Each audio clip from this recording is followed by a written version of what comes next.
Today's City Council meeting. We're grateful to have you joining us.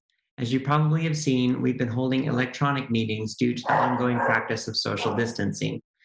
Although conducting our meetings electronically is different from our typical in-person public process, this is still considered an open and public meeting.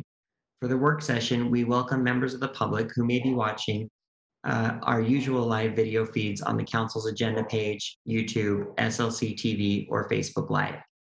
Although there is no public comment during the work session, you can also join us for our 7 p.m. formal meeting tonight to share any comments you have. And of course, your feedback is always welcome.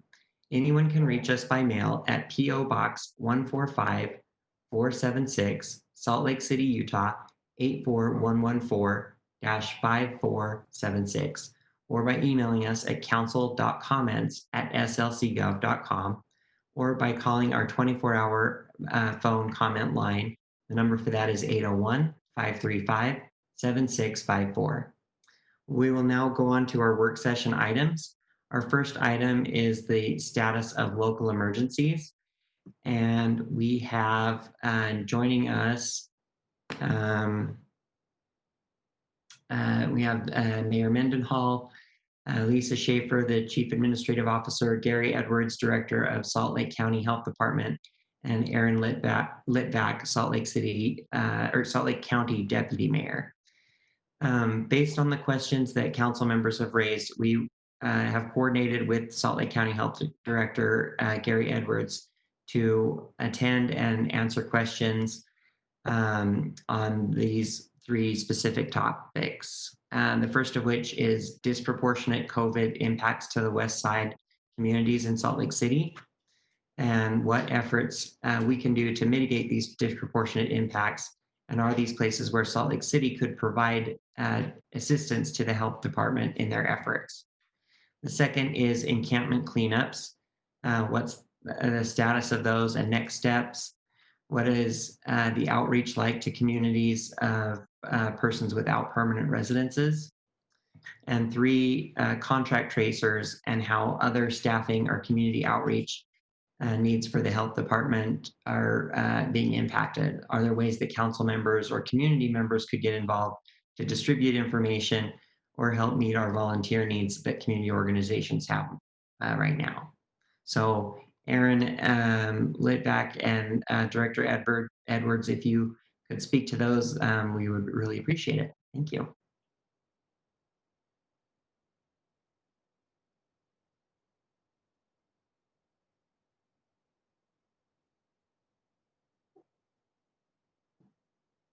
Gary, are you on the call? Yeah, I was talking to myself, I guess. I was going to yield to you and step in as you desired. Okay, thank you. We'll begin with a discussion on efforts on the west side of Salt Lake City. We've been focusing in those communities for a number of weeks now, both with encouraging individuals to be tested and encouraging individuals to understand the process of contact tracing, the confidentiality exists with contact tracing. We've expanded some permanent testing opportunities on the west side of the valley, trying to reach specifically targeted zip codes. The communication that has gone to the communities has been in numerous languages. We've also worked with some of the partners in the community, other agencies that have trusted relationships with communities of color, so that they could hire more community health workers that would be able to reach out specifically to communities in their language, understanding the needs of the communities. Our testing has been yielding good results from the standpoint of getting more individuals in for testing. Um, and so that's been a very positive. As you know, we had to suspend testing. Shouldn't say had to. We chose to suspend testing for a week after we were inundated with individuals and a lot of individuals from outside of those target areas. And we really want the focus to be within those communities. And so we've strategized, rethought our efforts, and testing efforts are resuming again this week. What did I miss, Aaron? So just a couple of add-ons, if that's okay, Director Edwards. I'll talk about the re-engagement of our testing strategy this week, and we're doing it in a very sort of strategic communications strategy way to reach the community itself and not have a broad distribution of information going out into the broader community. What we found in our original testing events is almost between 50 and 76% of the people we were testing in our testing events that were meant for our hotspot areas were 50 to 76% of the people coming to those testing events were from outside the zip codes in which we were intending to test. So we've redeployed our testing events this week. We'll do one in Rose Park, one in Glendale, one in Magna, and one in West Valley City. We're being very thoughtful about how that's communicated through trusted community partners in the community to organize and get people at those testing events. So that's one item that I just wanted to add a little more information to. The other that I would add additional information to is we've been working really closely with our state partners as it relates to testing strategies. They are doing testing events in the hotspot zip codes as well that are targeted to our diverse and underserved communities. And then there's a wraparound service component that talks about the social determinants of health with our community health workers. Salt Lake County is also adding community health workers to our staffing portfolio to be able to do targeted outreach to the people within those zip codes that attend our testing events to ensure that they have services and support for whatever they need in the event that they need to isolate or quarantine. So we're strategically communicating with those community members to make sure they're aware that we have a food delivery program available to them. We have quarantine and isolation facilities that they are free to utilize in the community. And then really working closely with all of the state partners for opportunities to help with rental assistance, utility assistance, any other assistance that those families might need in those communities to support their efforts to keep their families safe and healthy. In addition to that, over the last week, we've been partnering with the state on distributing masks, specifically in our hotspot zip codes, but also low-income zip codes throughout Salt Lake County. So we've been working closely with our logistics team, and we are distributing masks throughout the library system, and your library system has been a great partner to us as well in the Salt Lake City area, where we are distributing masks and then working with our community partners, nonprofits and other groups, for them to be able to come to those distribution sites, pick up masks, and then distribute those directly to the community members in which they serve. We've had a very positive response to that. Our initial mask outreach program was using what are called procedural masks, and those are more of your disposable masks. But we are now in the process of getting cloth masks that we will also distribute through that same distribution network. So families can have masks, including information about how to wear them, how to clean them, how to utilize them, so that they'll have cloth masks that they can reutilize throughout the pandemic. So I wanted to make you aware of maybe those two programs in addition to the wraparound services and some of the other things that we're offering within the community. Mr. Chair, I have a question. Chair Warden had to step away for a second. Go ahead, Councilmember Dugan. The testing, that's wonderful. We're doing the testing on the hotspots, but also how is the turnaround on the test results? because a lot of these people need to have a quick turnaround. And I've had 3 employees at my business at the International Center. They're kind of waiting for the results, and it's been closer to a week instead of a shorter period of time. And can you address the turnaround time? Yeah, about the only way I can address it is that's correct. Working with the state health department, they are trying to identify other laboratory sources where we can decrease the turnaround time, quicken that. I was on a call just last night talking more about that. They realize that's a problem. Their goal is to get it down to under 24 hours. But as we all know, seldom does anybody get a test result under 24 hours. So that's still a problem. It's a problem for the individual waiting for it. It's a problem for us in our contact tracing efforts because you have just that much more delay with individuals being out there. It's a recognized problem, one that is still trying to be addressed. Councilman Dugan, if I could add a little flavor to that. We've been working really strategically with the state, as Gary mentioned. We're also working on sort of our side of the equation as it relates to that. We've now set out a strategy and an ability for the state lab to provide us the testing results in a batch based on where the testing event occurred.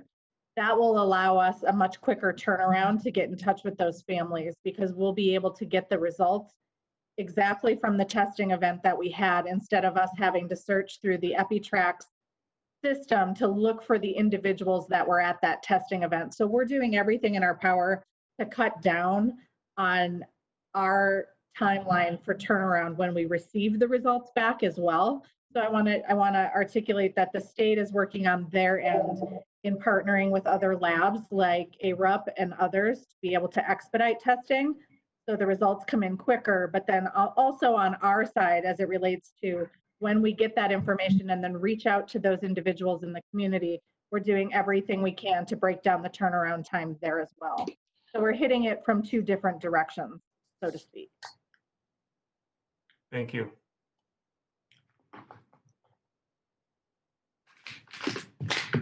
Council members, other questions? Councilmember Valdemoros. Hi, Erin. Hi, Gary. How are you?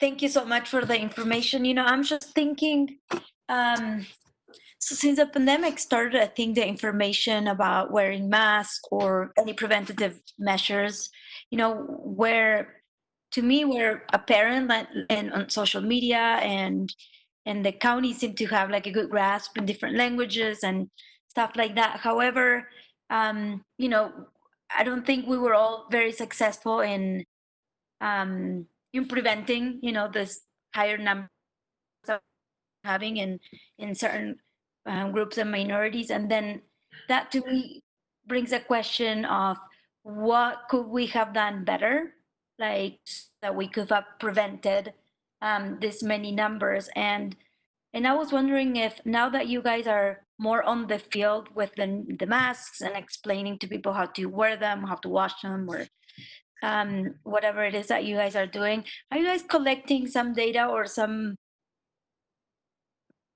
information about why maybe we didn't, why people were not doing this before and we had to come like afterwards and tell them once again, this is what you're supposed to do, so that we have some data points for the future, like another pandemic of another kind or any other health related issue that we could prevent if we, if we would be prepared, like with this data now that we may have. I think one of Like, the things, do you ask questions when your staff gives them masks or I mean any type of data collection so that you have it for the future? I think one of the things that we have learned is a process of case investigation and contact tracing that is so common for us. We do that whether it's a COVID case or a pertussis case. We haven't had pushback in the past as we've done those efforts, and that's very likely because we have not had necessarily significantly greater numbers of cases in minority and diverse populations. And so from that process, we've learned that we have to not just assume that everybody's going to understand that this is a normal process, and this is what the county and the state health departments do in investigating any kind of a disease. So we've got to do education up front about why it's necessary, what it includes, what happens with the information, so that individuals feel comfortable about it. We've known for a long time the role and value of community health workers. And we've learned that those individuals also need to be trained and comfortable with case investigation and contact tracing so that they can assist in the communities where there's concern about this phone call that someone receives from the county health department asking all of these questions. So that's something that we've certainly learned and will employ with various efforts moving forward. Yeah, I think that's great. And I think, another way, these are just suggestions. But when I think about it, I'm like, when the state decided, well, the governor said these are the essential like businesses that are able to remain open. And then I started thinking, okay, what workforce like in the demographics of the workforce, where do they come from and where do they go? And maybe that's another way to look at the early education, from like, let's say in the restaurant business, very focused on staff from the health department, so that it's not because they will have to go to work, and unfortunately they won't be able to stay at home as much as other industries. Then early education that well would have been helpful, I think, or would be maybe in the future. But you guys are the experts, so I'm just brainstorming here. Sorry. If I could add to what Council or what Director Edwards said, I would say there was a lot we didn't know about COVID, I think, at the forefront of this. And Gary, you can speak to this more eloquently than I. I'm not the health expert here, but there were a lot of unknowns about exactly how this disease was going to impact our communities. I know we saw what it did in other countries, but I think there was a lot of learning that went on throughout this. And I hate to use this quote because I don't like this quote, but a lot of it was we didn't know what we didn't know. I think we thought we had really good, robust communication with our diverse and underserved communities. And I think that turned out to be not the case. I think we learned in a quick time frame, but ultimately we should have been ready at the forefront of this, that our communication systems and structures and the professionals that we had in place doing that work were prepared for those communications to go out and meet people where they were at with their language, with the way that they receive information. And I think we've learned a lot about it from a communications infrastructure standpoint. I think diversifying our communications and looking at it through the lens of a diverse community is very different than looking through just broad general health communication, right? And so I think just as I've been living this and going through this for the last 4 months, I would say that is one of sort of the critical infrastructure pieces that we learned really quickly is ensuring that we're communicating with people in the way they receive information best and from people that they trust. And I think we had a misconception that we were ready for that.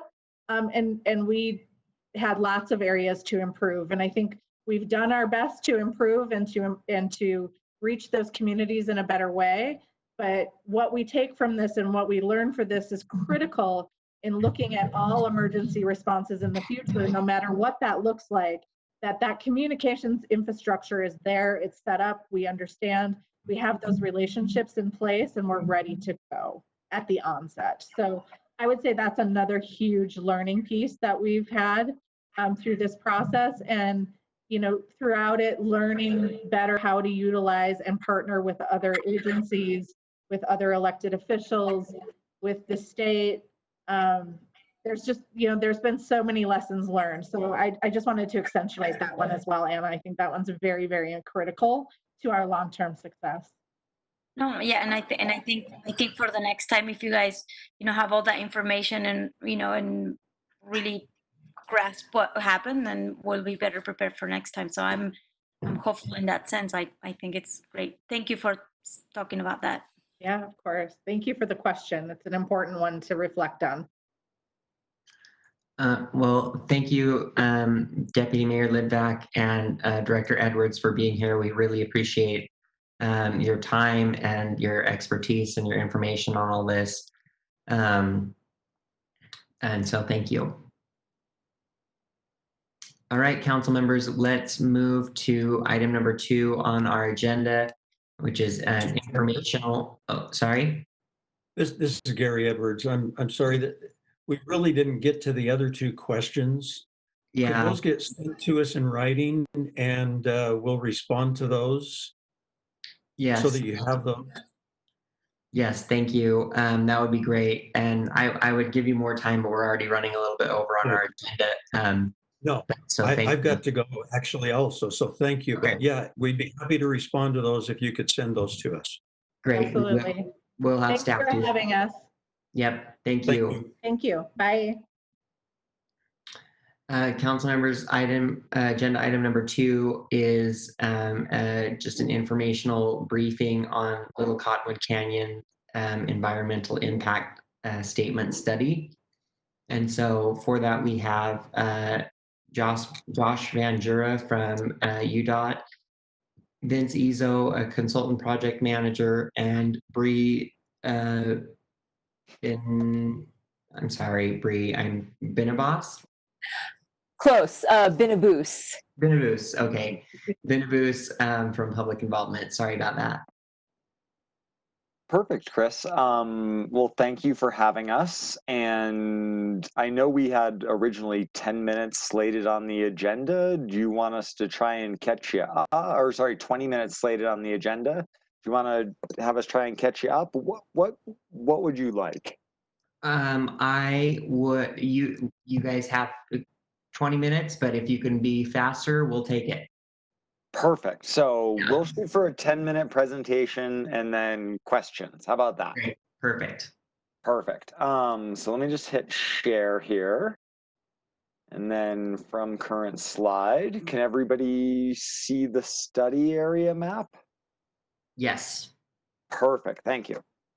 So I think everybody's familiar with the problems that SR 210 or Little Cottonwood Road, as most people call it, are familiar with. Obviously, we see significant traffic delays in the winter associated with powder days and holiday weekends. But Wasatch Boulevard from Fort Union or the mouth of Big Cottonwood up through what most people call the Lac Highlight also experiences PM commute delays. So the traffic engineering shows that in our design year of 2050, that if we don't do anything, travel times in the canyon are regularly going to reach 80 to 85 minutes, which is a really long time to get up the canyon. If anybody's ever driven that section, 80 to 85 minutes is an unacceptably long period of time. So that brings us to our project purpose. Our project purpose is to substantially improve the safety, reliability, and mobility on SR 210 from the mouth of Big up through the town of Alta.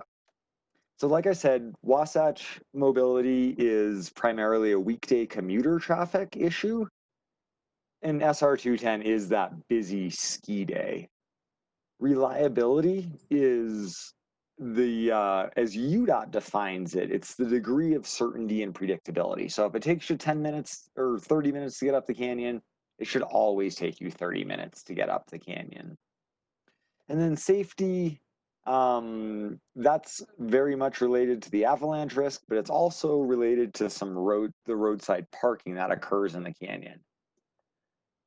So back in April of 2019, we did a public scoping or a scoping phase that had a public comment period. Sorry, I'm trying to hurry up and I should probably slow down to go faster.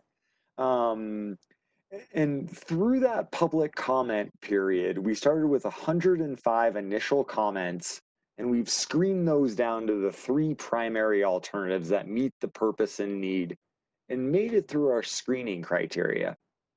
So those 3 reasonable alternatives are enhanced bus with roadway widening, and a gondola option.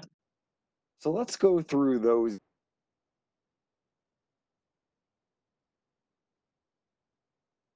Uh-oh.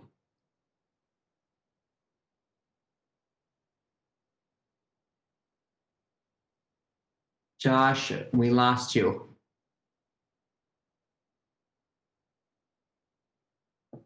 This is Vince. I see that we've lost Josh. I could probably take off if I can share my screen. I think he's broadcasting from his tiny home.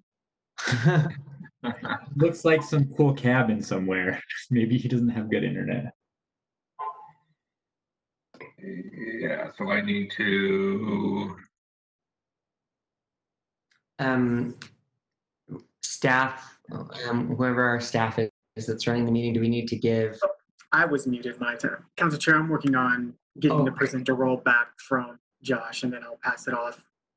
Oh, perfect. Okay, thank you. Yeah, let me know and I can get mine.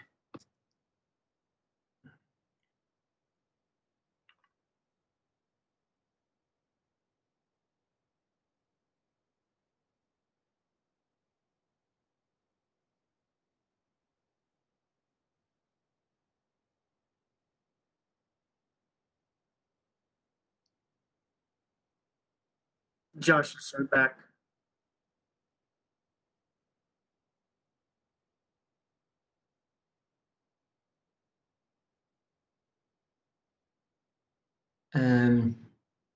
Whoever has Josh's number, do you want to text him and tell him that? Okay. I have made Vincent the presenter now. Okay. Okay, great. Here, just let me get this up. Okay.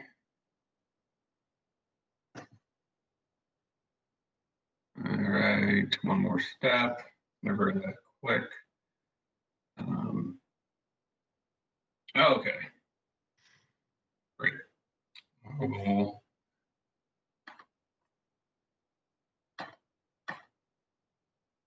So I think this is where Josh was leaving off. We got 3 alternatives that we're primarily looking at. One is an enhanced bus service, which is just buses that run frequently, no widening of the Little Cottonwood Canyon Road. And those are run from 2 mobility hubs, one at the gravel pit and one at 94 South and Highland, which is an existing park and ride lot. The second is a enhanced bus service with widening of Little Cottonwood Canyon with basically wide shoulders that the buses could operate in as a bus only lane. The frequency of the bus service and the mobility hubs is the same. It's just the ability to run in these shoulders, which improves bus travel time. And then the third option is a gondola alternative, which would be at the mouth of Little Cottonwood Canyon and run up to Snowbird into Alta. And this would require that you take a bus from the mobility hub to the gondola first. The reason for that is that if we built a parking structure at the mouth of the canyon, one, there's just not a lot of room for that. And secondly, it would just cause a lot of congestion at a spot that's already congested. So again, the enhanced bus service is kind of does a quick overview. We would still widen Wasatch Boulevard, have bus priority, and then the 2 mobility hubs.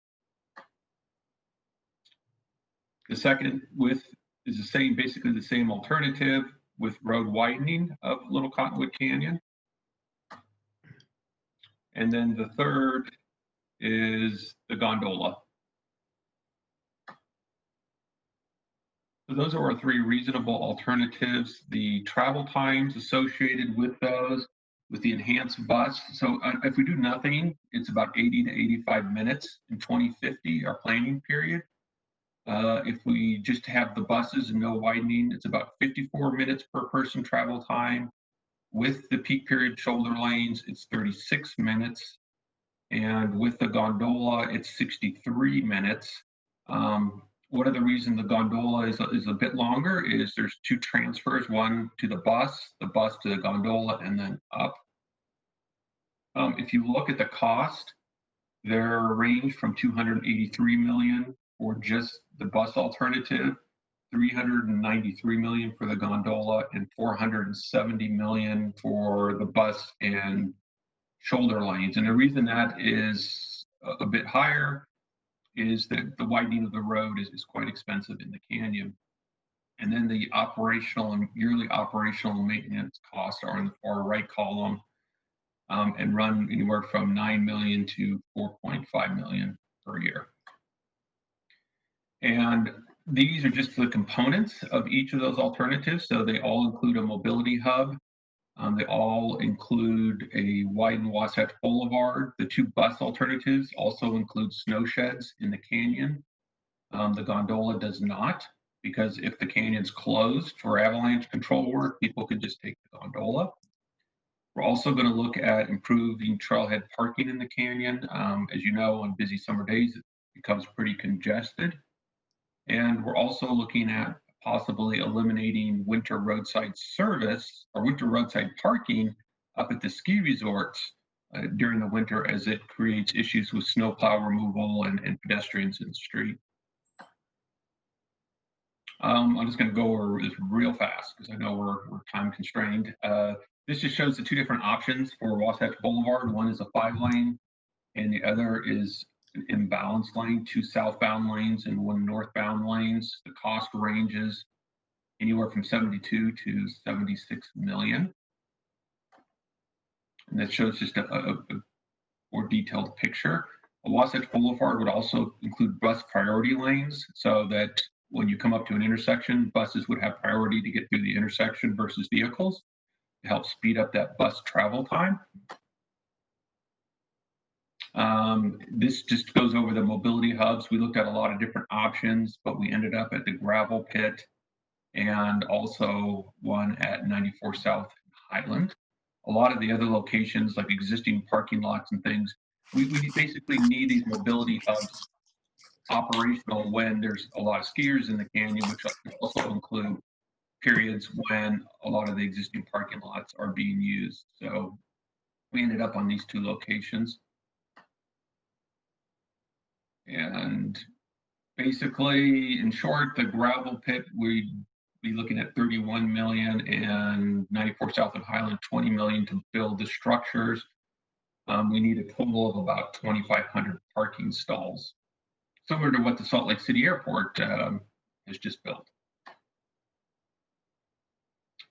Snow sheds, we are looking at snow sheds with the buses. I'm not going to get into too much detail here, but basically, we're looking at snow sheds with berms, which shortens the length of the snow sheds and reduces the cost. And then the other is basically just regular snow sheds. The purpose of the snow sheds is to reduce those canyon closures, so we don't have that huge backup when the canyon's closed at the base of the canyon, which clogs the neighborhoods.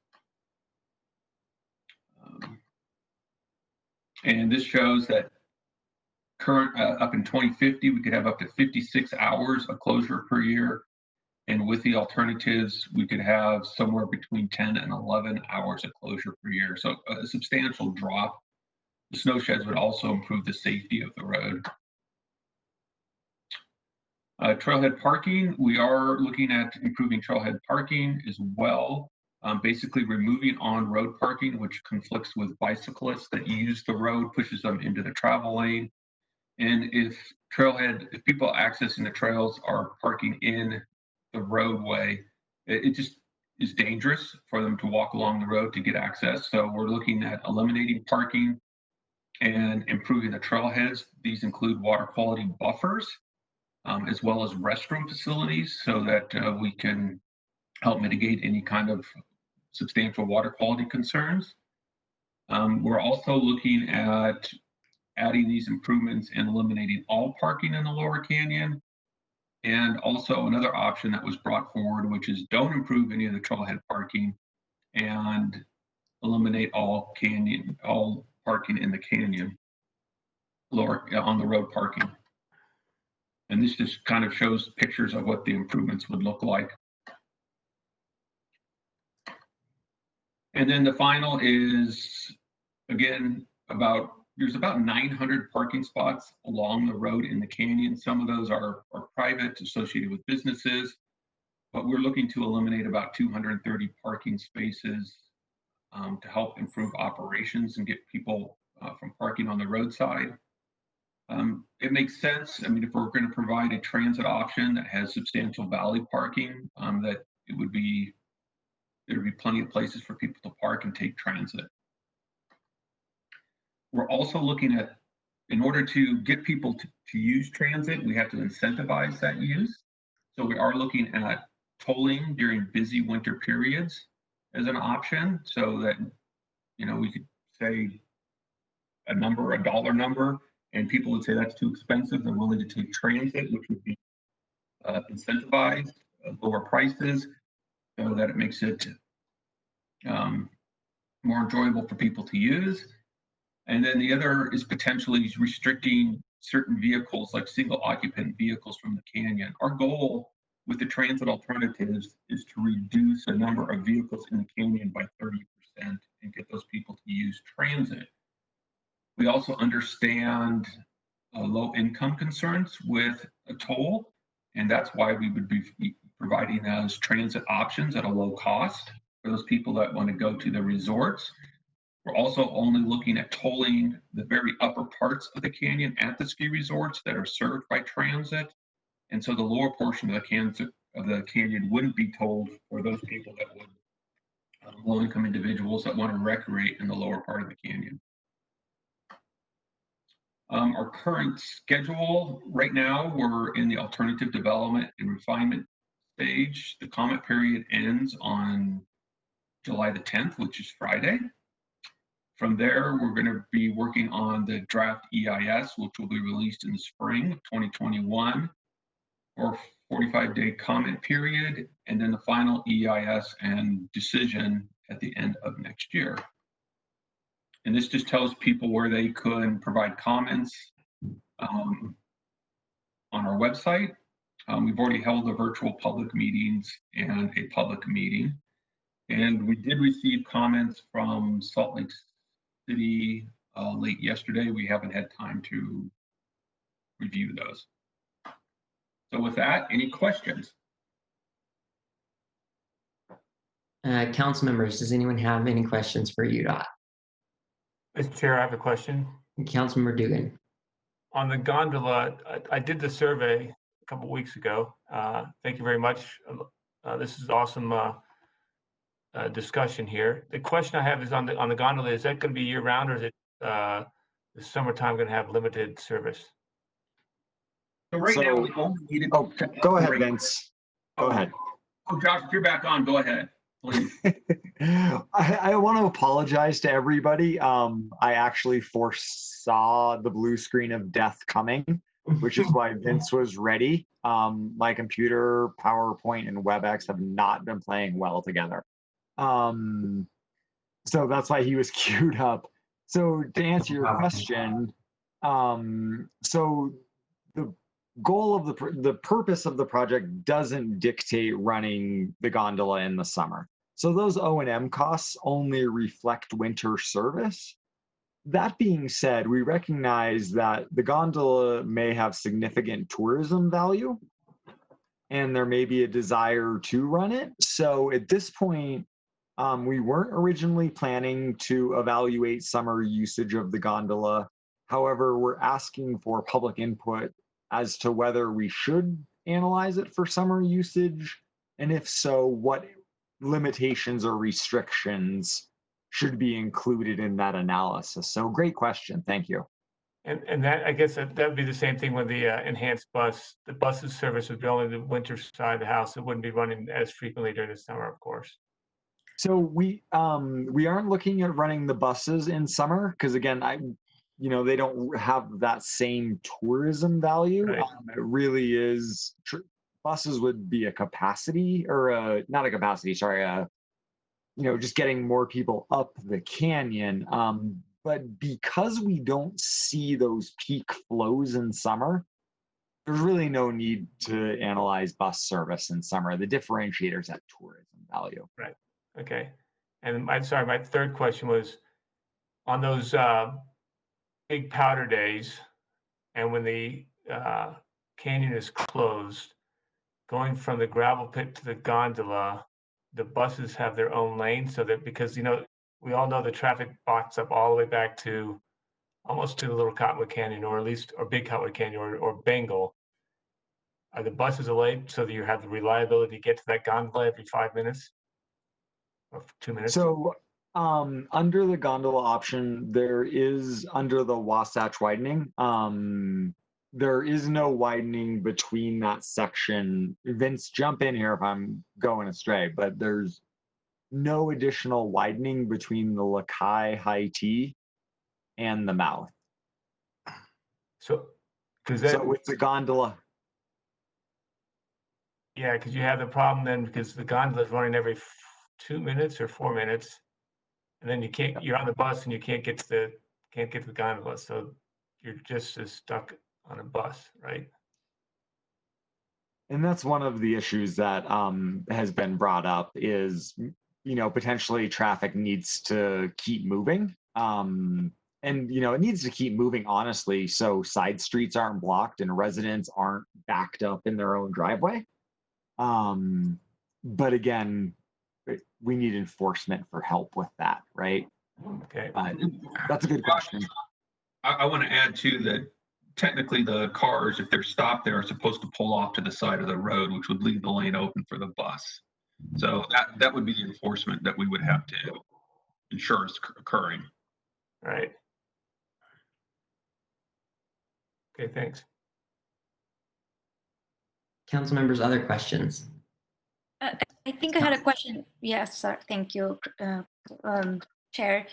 I think last time you guys were here, I asked a question about west side, east side connections, like how the west side neighborhoods will be able to get there to this area, and I'm not sure if you already presented on that or I missed it.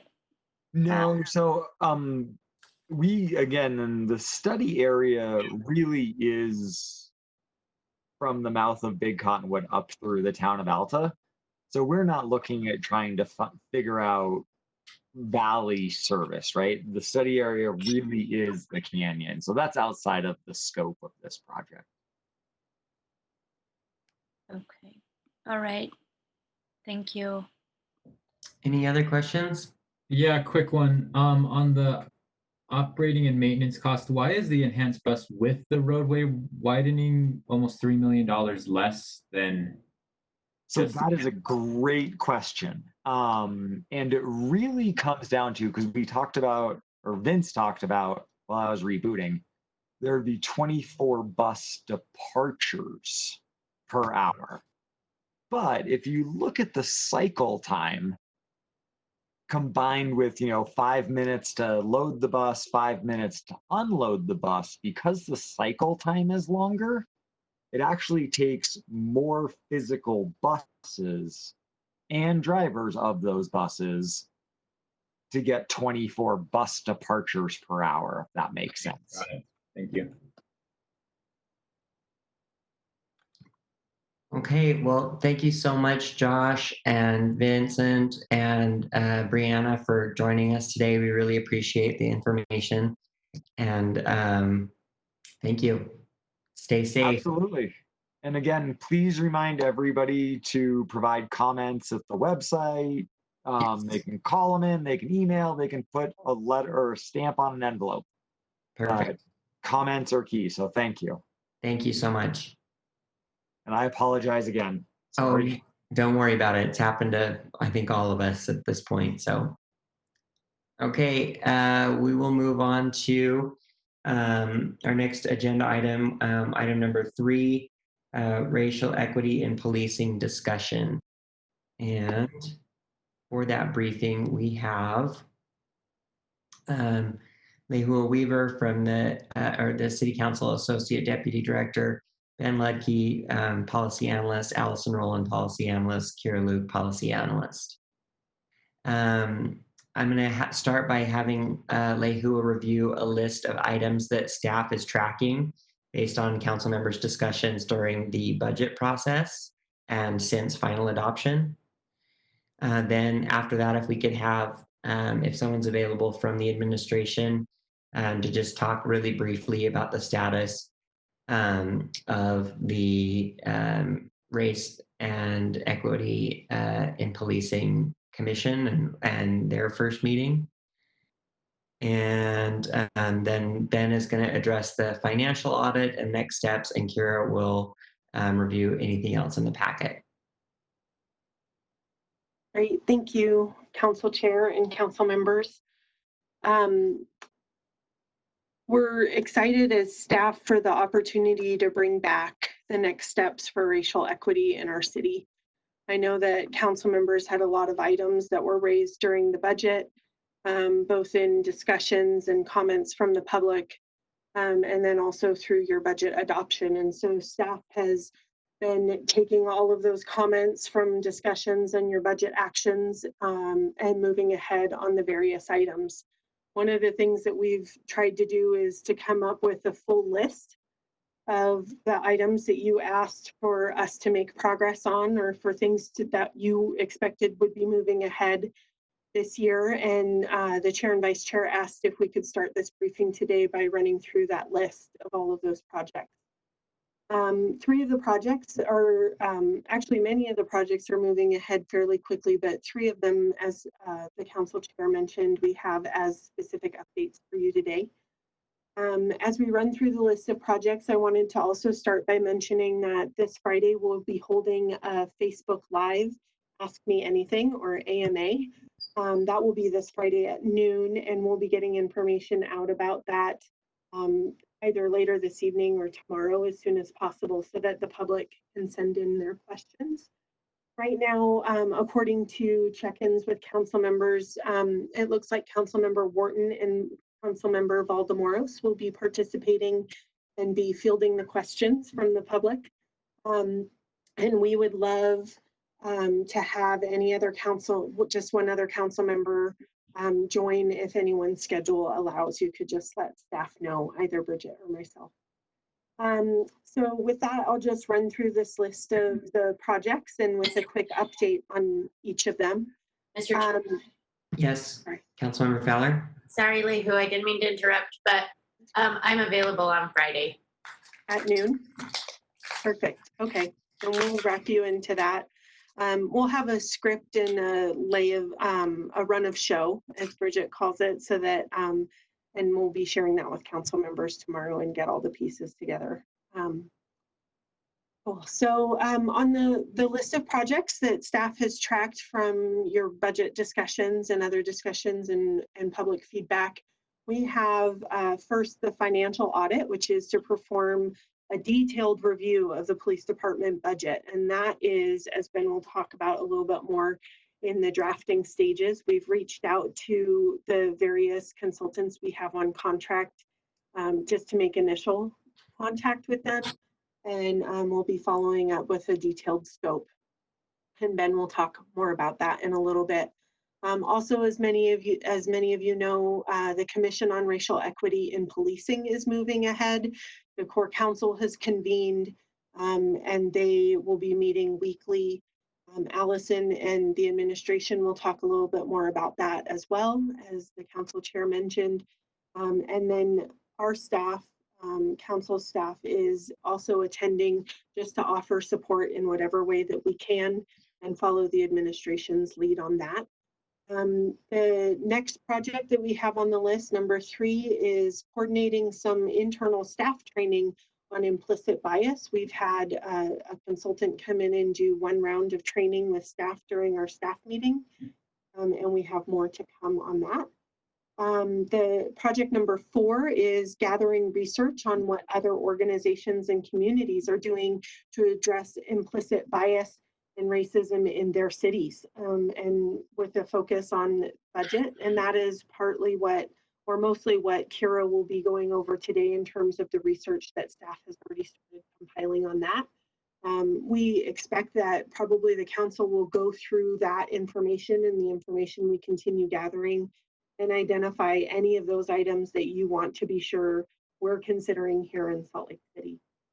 So we would add those items to the list after you review and give us direction on that. We have a few items under Attorney's Office follow-up. There were a number of ordinances that the council asked for review of and amendments to come. So we've been coordinating with Katie Lewis in the City Attorney's Office to move those projects ahead. Just a quick title on each of those includes banning receipt of military equipment, some follow-up and changes to the code that governs the Police Civilian Review Board. And we will probably have a briefing on that next week just to gather more information on what the council's direction and hopes are for that board. There's still some information we need to gather and then coordinate that with Katie in the attorney's office to move some ordinance amendments ahead on that. The council members during the budget had also mentioned having some items of internal reporting added to a city ordinance that the police department would more regularly report back to the council on things happening internally. That also needs a little bit more scope work done to it. And so we'll be following up with council members to make sure that we have a good list of what those reporting requirements will be. And then council members have had, and the public really have had, a lot of conversations and questions about qualified immunity and indemnification. So there will be more work with the attorney's office on that, and we'll bring that information back to you. And then the last and also one of the overarching projects that will continue over the year and longer, as long as we're addressing this and the council is wanting movement on these things, is just what our public engagement will be to make sure that we're regularly sharing updates on the work that the city is doing. And that will be ongoing, of course. Now that we've just read through that list of the various projects, we'll move on to the more specific updates that were listed on your agenda. I think it's time to turn the mic over to Rachel and the administration, who will provide an update on the commission meeting that happened last week. Yes. Rachel's on.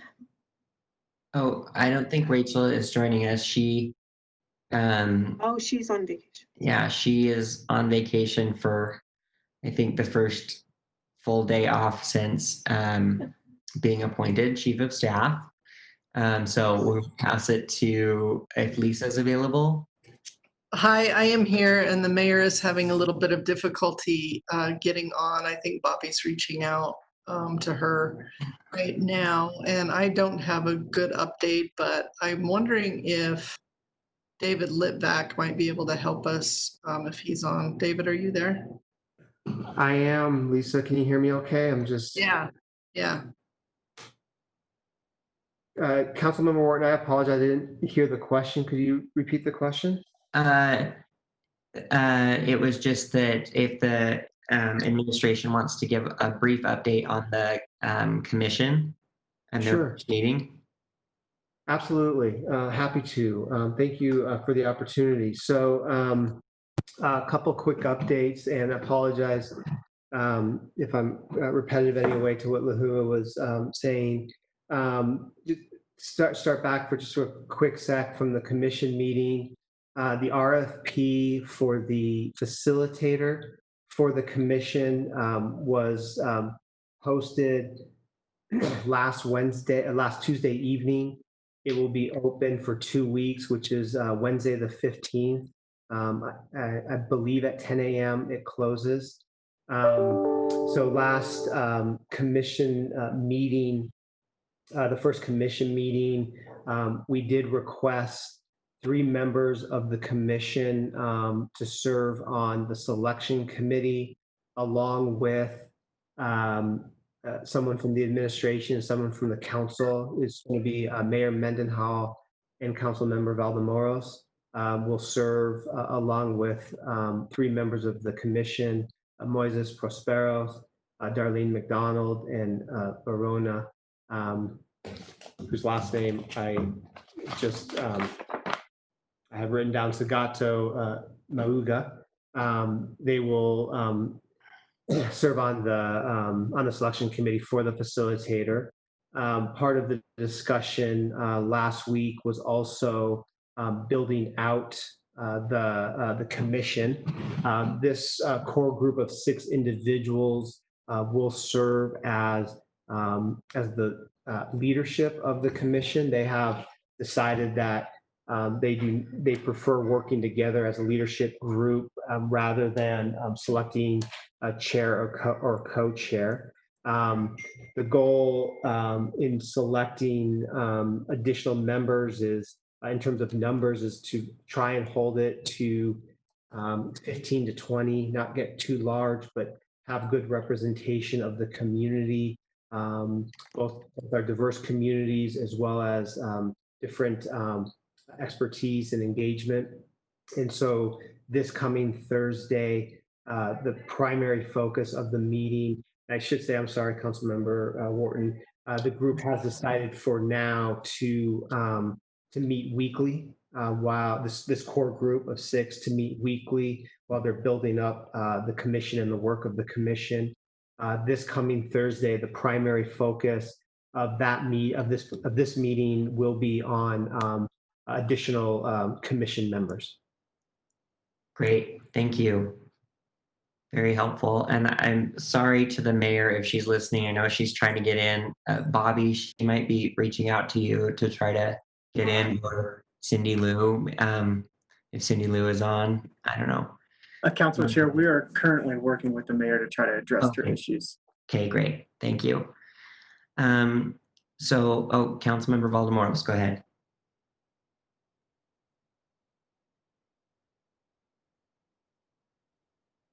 Anna, you're muted. I'm so sorry. Thank you, David. My question relates to the budget allocation that we recently did, so that we can compensate the participants on this commission. Do we have already an idea compensation will work, and also the facilitator compensation? I know we set aside at least $100,000 from the police department's excess budget.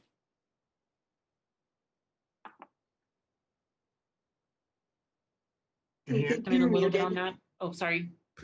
Sorry. I always try and avoid doing that, but invariably I end up doing that.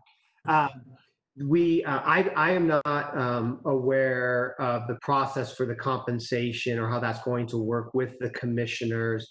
More than happy, I will follow up with Rachel when she gets back in town, and whoever else to get that information.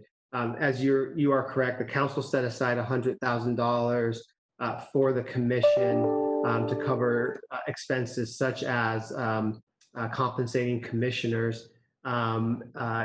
For the facilitator, the administration is also looking at the funding within the mayor's office for I'm going to get the category wrong. I think it's like research. It's something that was put in last year's budget to when research opportunities or project opportunities come along across department. I want to say I can't remember the total amount in that this year. This past fiscal year that just ended, And the current fiscal year, that is funding that is supporting the Justice Court study with Harvard on implicit bias of juries. And that funding will also be utilized to support the facilitator for the Commission on Racial Equity in Policing. And so we're looking at both of those sources of funding for this commission. This is probably way too much in the weeds, but those of you that know me know that I sometimes do that, so I apologize.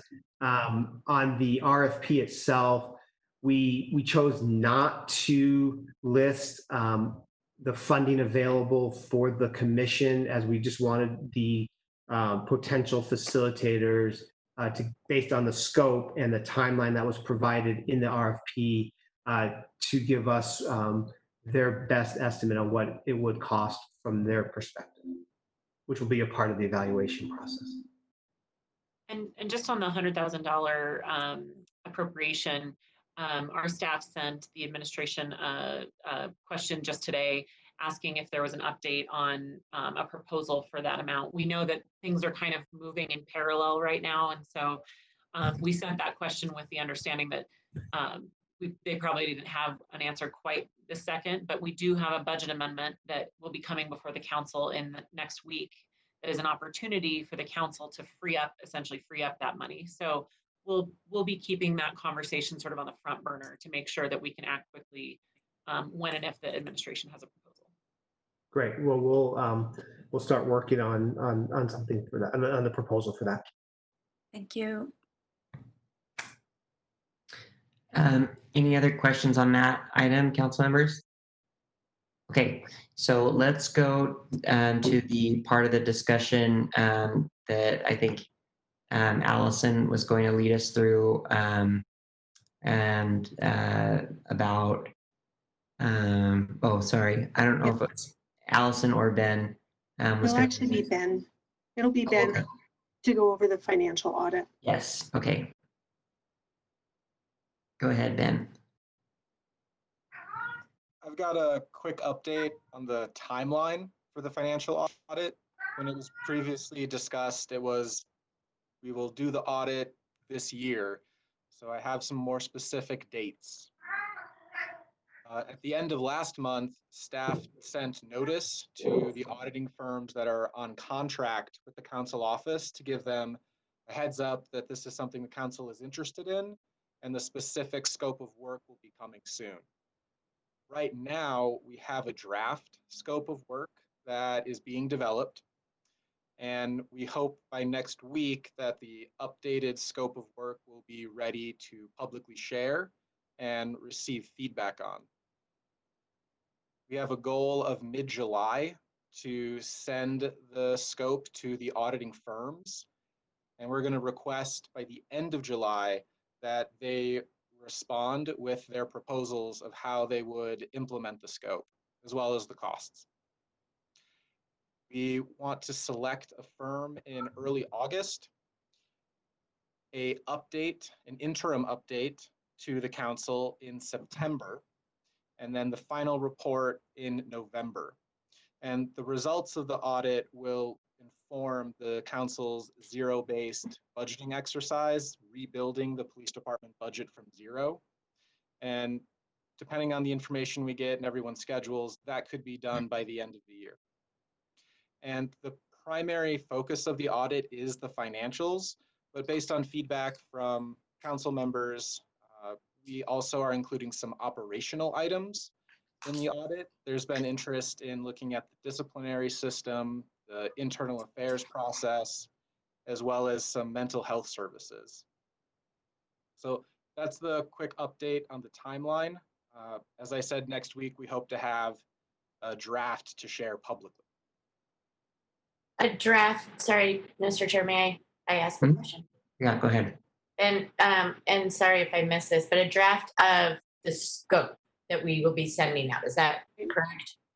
That is correct. It will list the items that we want the firms to do. So what kind of financial analysis, what level of detail, what specific questions do we have? And are we basing this first draft of the scope on like sort of the theories of the zero-based budgeting? Does that question make sense? Yes, and part of the way staff has viewed this is kind of in reverse. So what information would the council need to rebuild the department budget?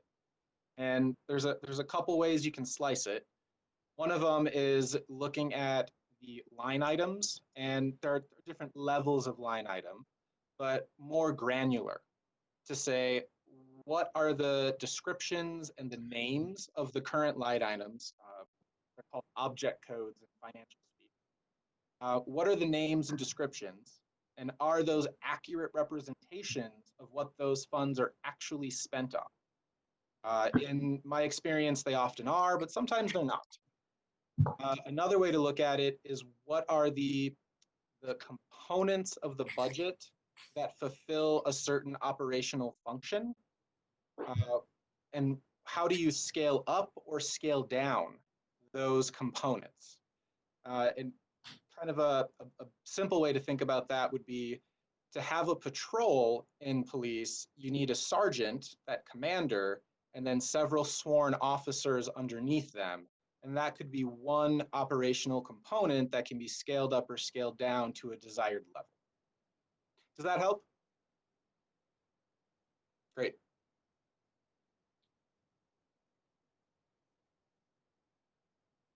So that's everything I have, unless there are more questions.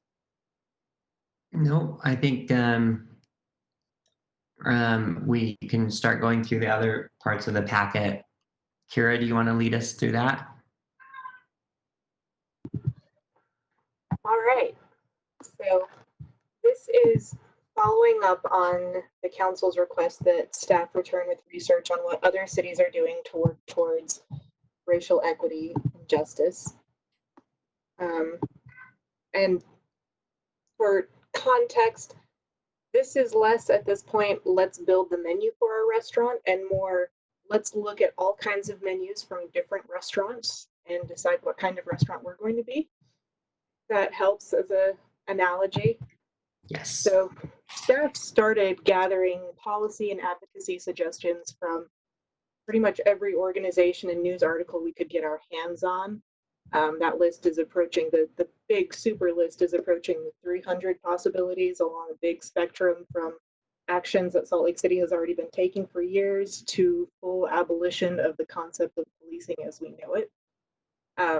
For ease in getting this discussion started and to keep the scope along with the council requested, that's been narrowed to policy actions that are already implemented or proposals under consideration in other cities.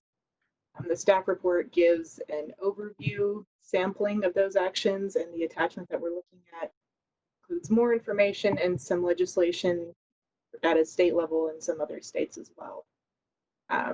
Alongside these policies, we've kind of identified some common topic types. I'll run through some of the most common themes. Not all of these include a direct budgetary component, but staff has found that policy values and direction are often ultimately reflected in the budget. So we've found disbanding, which is Minneapolis City Council announced is going to take place over the next year. They're looking for recommendations from a new commission on how to implement a whole new community safety model. So they haven't fully disbanded their police force, but they've announced that they'd like to move toward that, and are looking for more research and exploration on how to do that. Another topic is use of force, which is encompassing reforms at local, national, and federal levels governing how and when police use force. One of the common denominators there is at least a ban on carotid restraints, like the one that Representative Hollins recently had passed here in Utah. Justice system reform, which approaches both the systems that disproportionately target minorities and the systems that make it difficult to hold officers accountable. That's another topic, is police accountability, and that holds overlap with transparency and justice system reform. One of the most budget specific ones is community investment, and that's like Baltimore created an equity assistance fund. Charlottesville created a loan program. And I can delve down a little bit more on each of these. I'm kind of trying to do the broad intro and then let council members direct where we want to drill down. There's also demilitarization, which in cities like Iowa City passed a resolution banning military-grade equipment, or in San Francisco, they banned riot control agents like tear gas. I know we've had a lot of discussions with Salt Lake City Police and some more specific amendments to their policy manual reflecting those values. There's also scope changes, and that's kind of the broadest topic area that encompasses a lot of things. Like in San Francisco, that involves the decision to send unarmed professionals to non-criminal calls, like calls involving homelessness, mental health, or neighbor disputes. In New York's recent billion-dollar budget divestment, that involved moving funding for programs like social work and crossing guards outside the police department budget.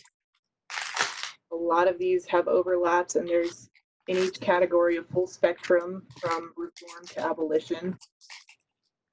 And depending on where the council wants to go with this discussion, staff is prepared to continue gathering research on what other cities are doing or deepen research into any of these areas. Mr. Chair? Question? Kira, could you maybe dig in a little bit more on the Eugene Cahoots program?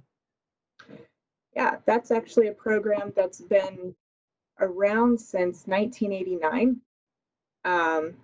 They have a nonprofit clinic that, and I'm not an expert, we've mostly been focusing on gathering broad information, but they are healthcare, client-centered, community-focused. They have multiple clinics, and I believe a mobile clinic in Eugene, Oregon. And my understanding is there's a 24-hour crisis hotline. So if there's a mental health or healthcare related crisis, instead of calling dispatch, you could call Cahoots.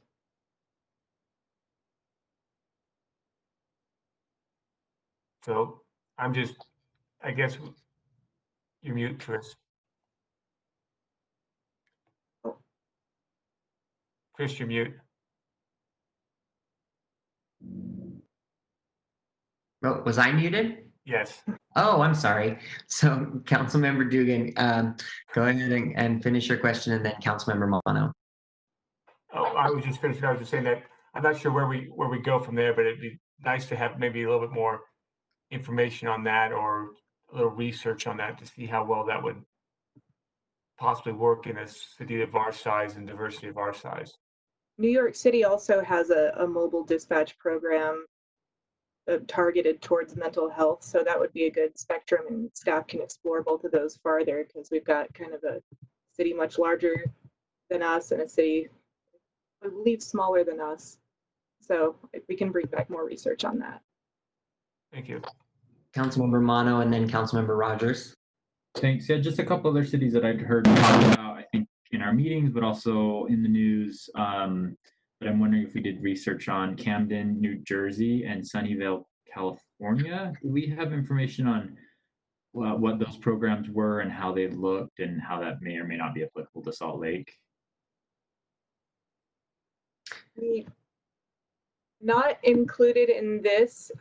Camden was at the periphery of our radar. My understanding was that was less targeted towards racial equity and more involving other, well, actually, when you bring into the big scope of racial equity, most likely very much related, but based on my research, it was less related to current events and more some systemic issues in Camden that led to their disbanding and then reformation. I believe they still have a police department that aligns with contemporary policing. It's just a refresh is my topical understanding, but I'd be happy to bring back more information. Yeah, I guess I looked into Camden a bit, and what they disbanded their police department, and then the county sheriff's office took over. So, I mean, if we did that here in Salt Lake, that would give us as a council less direct control over our department if it was run in conjunction with the unincorporated parts of the county. Right, thanks. Yeah, and I guess that's part of the reason why I thought it'd be important to just note, because a lot of commenters said, why can't we do what Camden's doing? And I don't know if we have a clear understanding of exactly what that means, or maybe we do at this point. And I think Sunnyvale, if I understand, has like combined, instead of, I think it's Sunnyvale is not a police department, it's a public safety department, and firemen, firefighters, and police officers are operating under the same chief. And I think I'd be interested in how that works, and maybe I'm misinformed as well. But if that leads to any greater equity. We'll bring more information back. Thank you. Mr. Chair? Yes, go ahead, Councilmember Rogers. Yeah, I'm really appreciative of the staff report. Grateful for the information, because I like to see that Salt Lake City is really doing a lot of this stuff already. We're a little bit ahead of the curve on a lot of things, especially being part of the social worker program funding with Mayor Mendenhall when we did that. So it's looking at things like that. I think that makes a difference. One thing I didn't notice in the staff report was whether people felt safer or not safer with the implements that had been done in the police department. I think in looking at New York City or looking at Minneapolis, we need to know and be able to really give that information to our residents, saying, no, they have more, their calls are elevated because of what.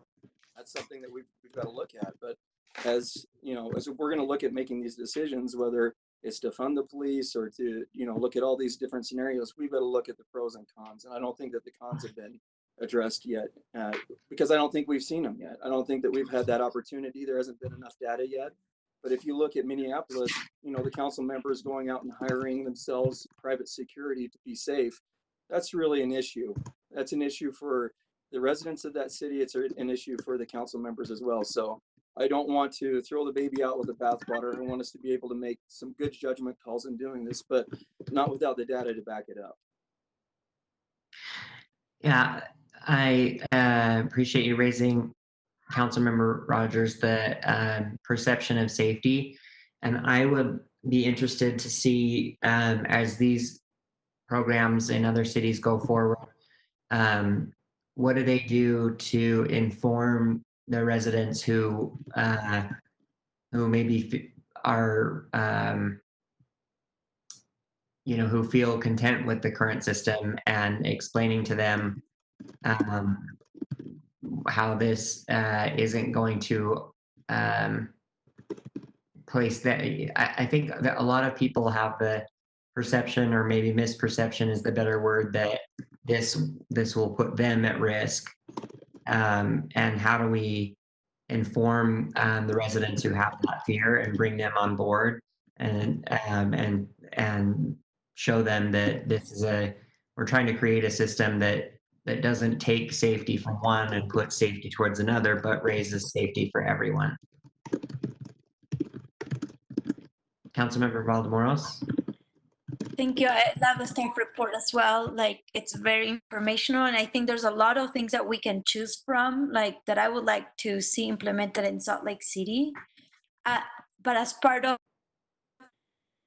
do something, and we're trying to, in my opinion, we're trying to help our police department improve because of the several complaints that we have and perceptions of it. But without the data from our police department, I don't know how to help them improve. Meaning, in Colorado, they're trying to report, like to report on instances where there are traffic stops, and then they give you the information about the race, age, ethnicity, etc. Having that kind of data, we can understand what's happening, and if we can see a pattern or not, of racism, or what's going on. So I feel like part of the solution is we need to have good data of how our system is working right now, compare it to the complaints and see, and the facts, and see which of these lists that are provided will help improve the department overall. And we don't, for instance, District 4, the police department deals with a lot of our homeless constituents and residents, and some of them are so severely mentally ill that the police department is not equipped to help them, with a mental health crisis. And so we're just, using the police department to go and potentially, tell them to move, and then they might get aggressive, then they arrest them, then they take them to jail overnight, and then the next doing the same thing. That doesn't solve anything, because they're not equipped to help these folks. And so that's where I'm thinking, well, maybe if we have data of how much time they spend on this and resources, then we can allocate some other funds from their department towards education, towards a program, towards social workers, or somebody else has a mental health crisis response team. I can remember where, in which state or city, but stuff like that, so that our system, the police department, and our budget is more effective that way.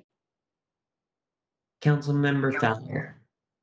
Thank you. I don't necessarily disagree with Councilmember Rogers that we do need to look at the potential cons of some of these things. The problem, though, is maybe not problem. My concern is that then we do what all good politicians do and talk about it and never actually do anything. And so I want us to be conscious of that. If you're looking at the list that was made, which I really appreciate the work that the research you guys have done here, these are all things that cities are trying right now. So you're right, James, we don't have the data because most of these things they're just starting to implement now, or within the next year or things like that, right? But I don't want us to sit back and wait to make decisions while we're trying to figure out what the cons are. I don't disagree that we should kind of play devil's advocate and say, what is a potential con? What are the pros? What are the cons? And weigh those out. I just don't want us to sit back and wait and be inactive because of that.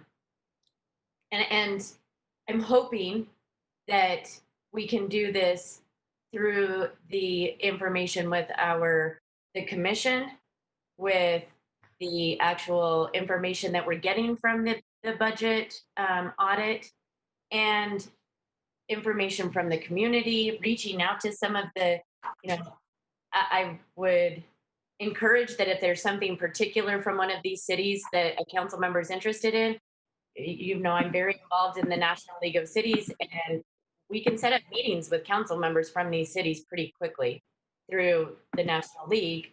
So, let's make sure we're having those dialogues now and not just saying, okay, these look like good ideas, but we're nervous about the cons, and so we're going to wait and not do anything.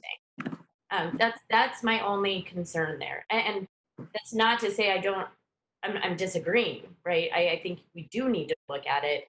I just don't want it to make it so that we're then inactive in making some of these changes.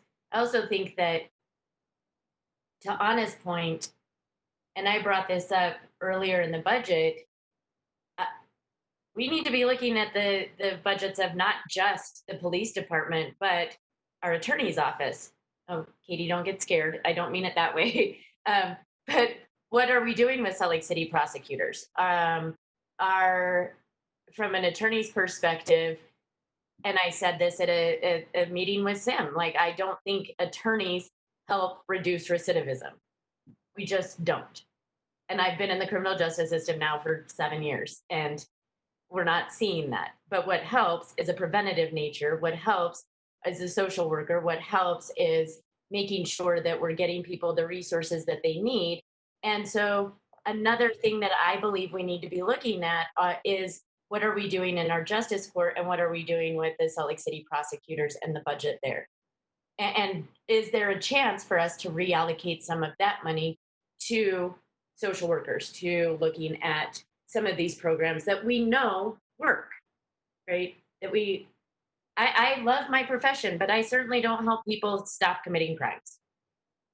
So I think we need to expand our horizons on thinking and looking at all of these options. Okay. Anyone else want to add to that?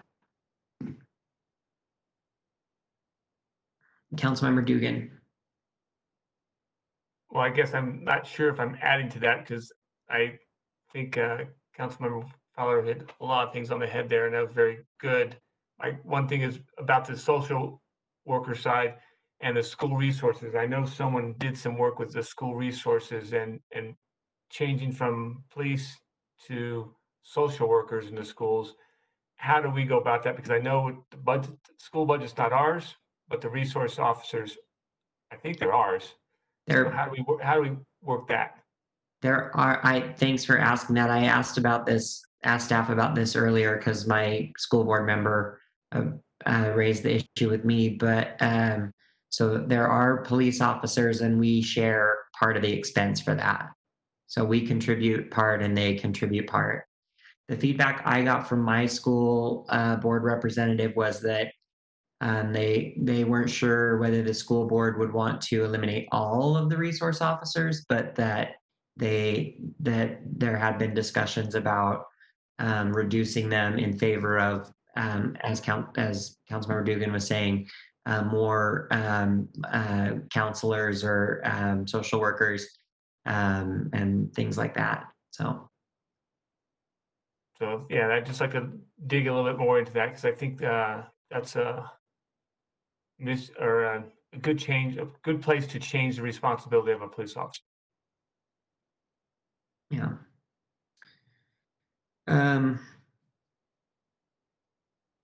Well,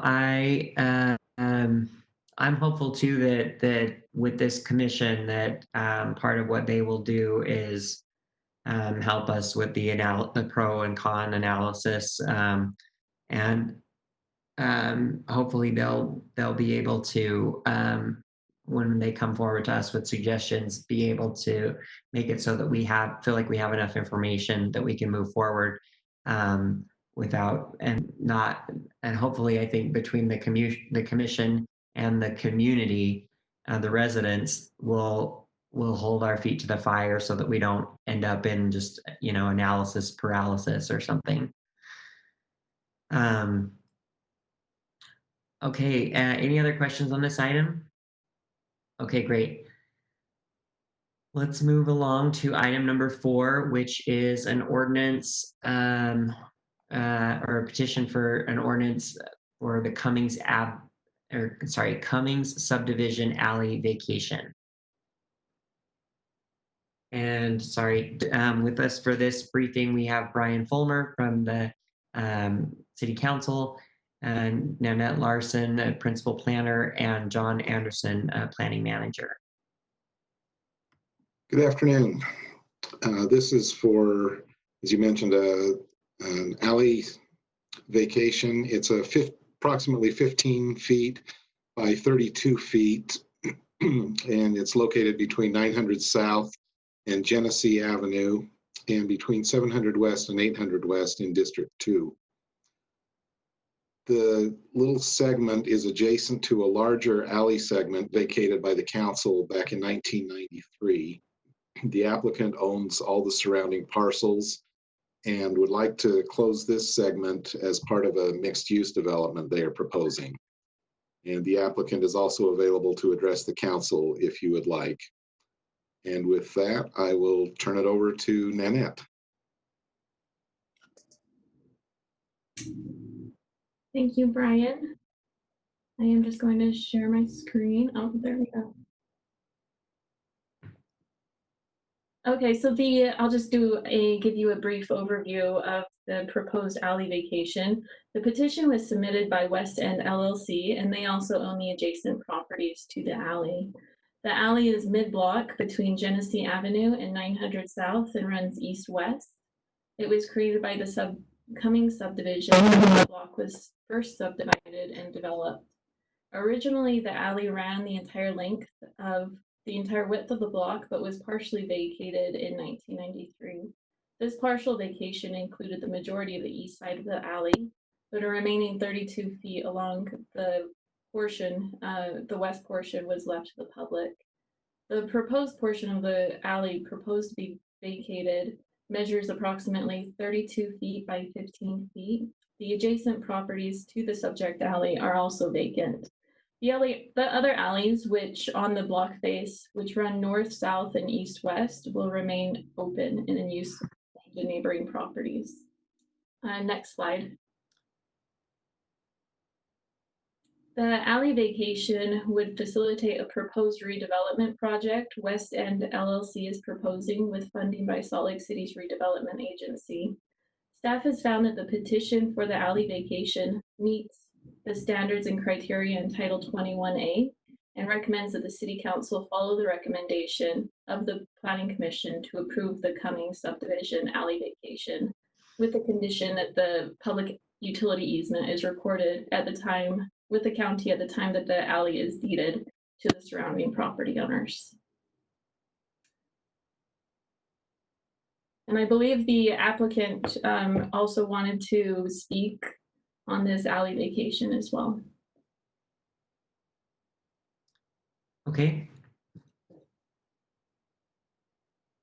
I think there's not a problem with that, right? We usually do that. Okay, go ahead.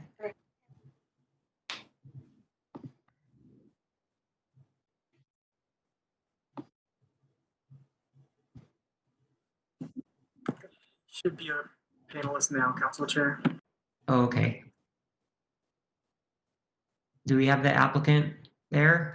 I think you just unmuted me. Can you hear me? Yes. Hi, this is Max Kareth. Okay. I'm going to keep it brief. I just wanted to say, as you can see from the slides, we're trying to do an adaptive reuse project, as Nanette mentioned. We're trying to actually create a public plaza to sort of unify the two buildings. And one of the reasons we're looking for this vacation is so that we can create this public plaza for the community, for visitors. Like I said, we're excited to partner with the RDA to do this project, and we're quite hopeful that we can get this little piece of land vacated so we can create our plaza. There's some background noise. I don't know. It's an RDA funded project, and we're expecting permits. It doesn't include. That's Ben, I think. Okay, thank you. Can we go back to Max? Yeah, just unmuted. I don't know if you could hear what I said. I'm happy to repeat. Yeah, I think we heard you. It was just really distracting, but go ahead and continue. Yeah, I like I said, I want to keep it brief. I think some of you are familiar with the project. Like I said, we're excited. We're excited about the project. We're excited to partner with the RDA.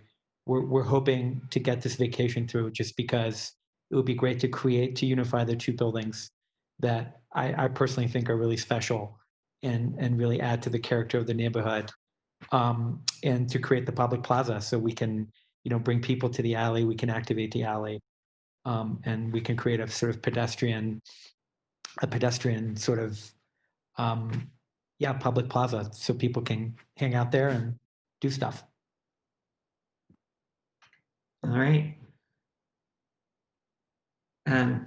Thank you, Maximilian. Did we have well, I'll just ask, council members have questions on this item. Councilmember Mono.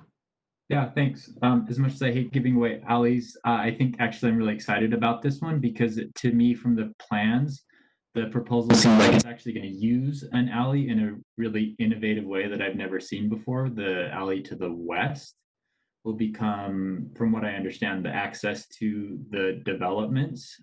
So I'm really excited about those things. I guess this might be more of a question for staff, and maybe less concerned about this specific application, but just alley vacations in general.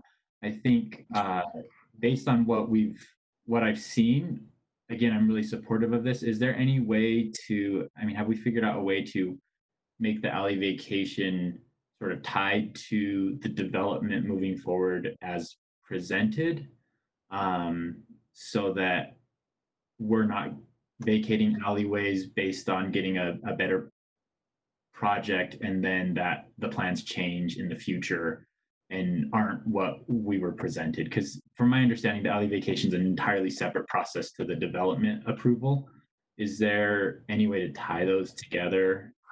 Again, not specifically because I'm concerned about this project, but just in general. Mr. Chair, I was wondering, Darren, maybe if that's just with the RDA board, as the RDA board member as we go forward, because that's really who the money's coming from to help them with this project.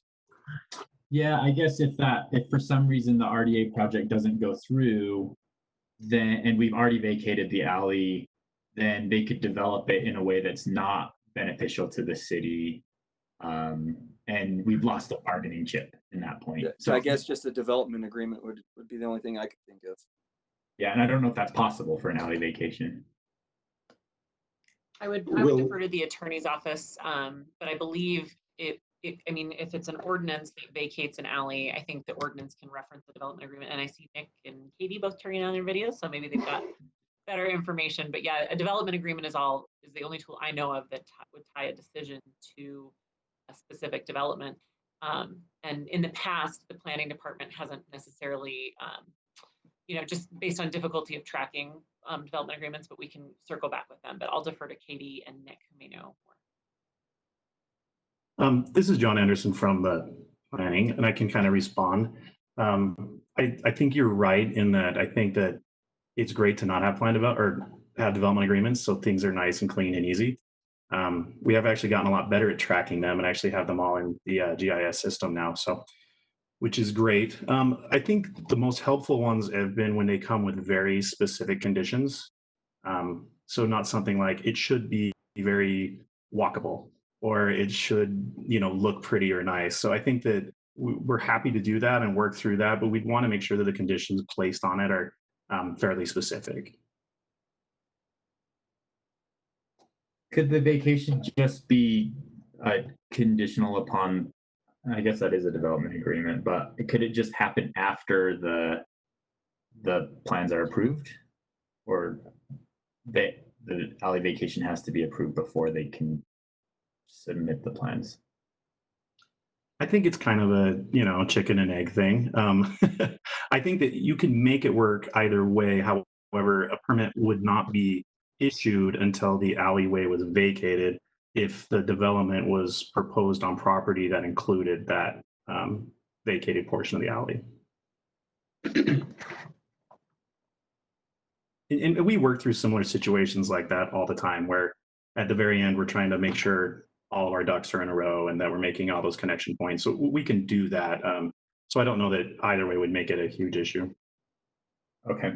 And again, just for the record, I'm really supportive of this specific one. The project's very exciting to me. So, if I may, Councilmember Romano, I think like John said, I think it's possible without trying to figure it out right now. Can we go back, talk with the attorney's office, come up with some options, and then bring it back for you all to consider and make sure that it's meeting what your expectation would be? Cool. Yeah, we'll do that. Okay. Any other questions? I just indicate I also typically vote against alley vacations unless there's a really good reason not to. And so I think this I would agree constitutes a really good reason. So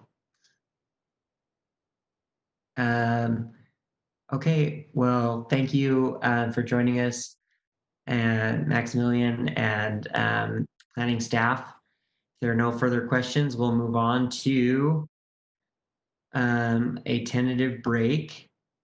So we were going to, oh, yes.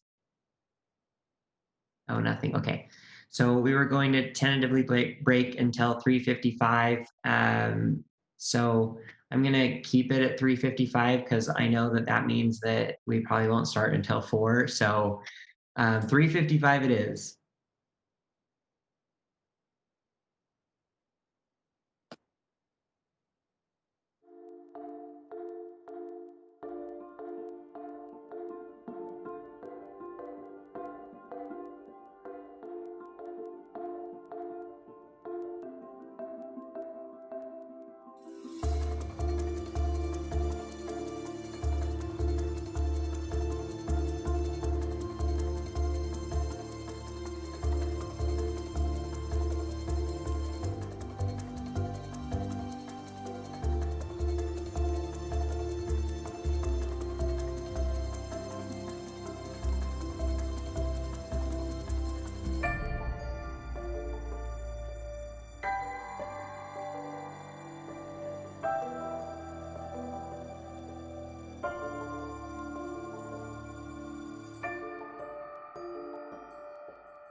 let's go ahead and, okay, there's 5.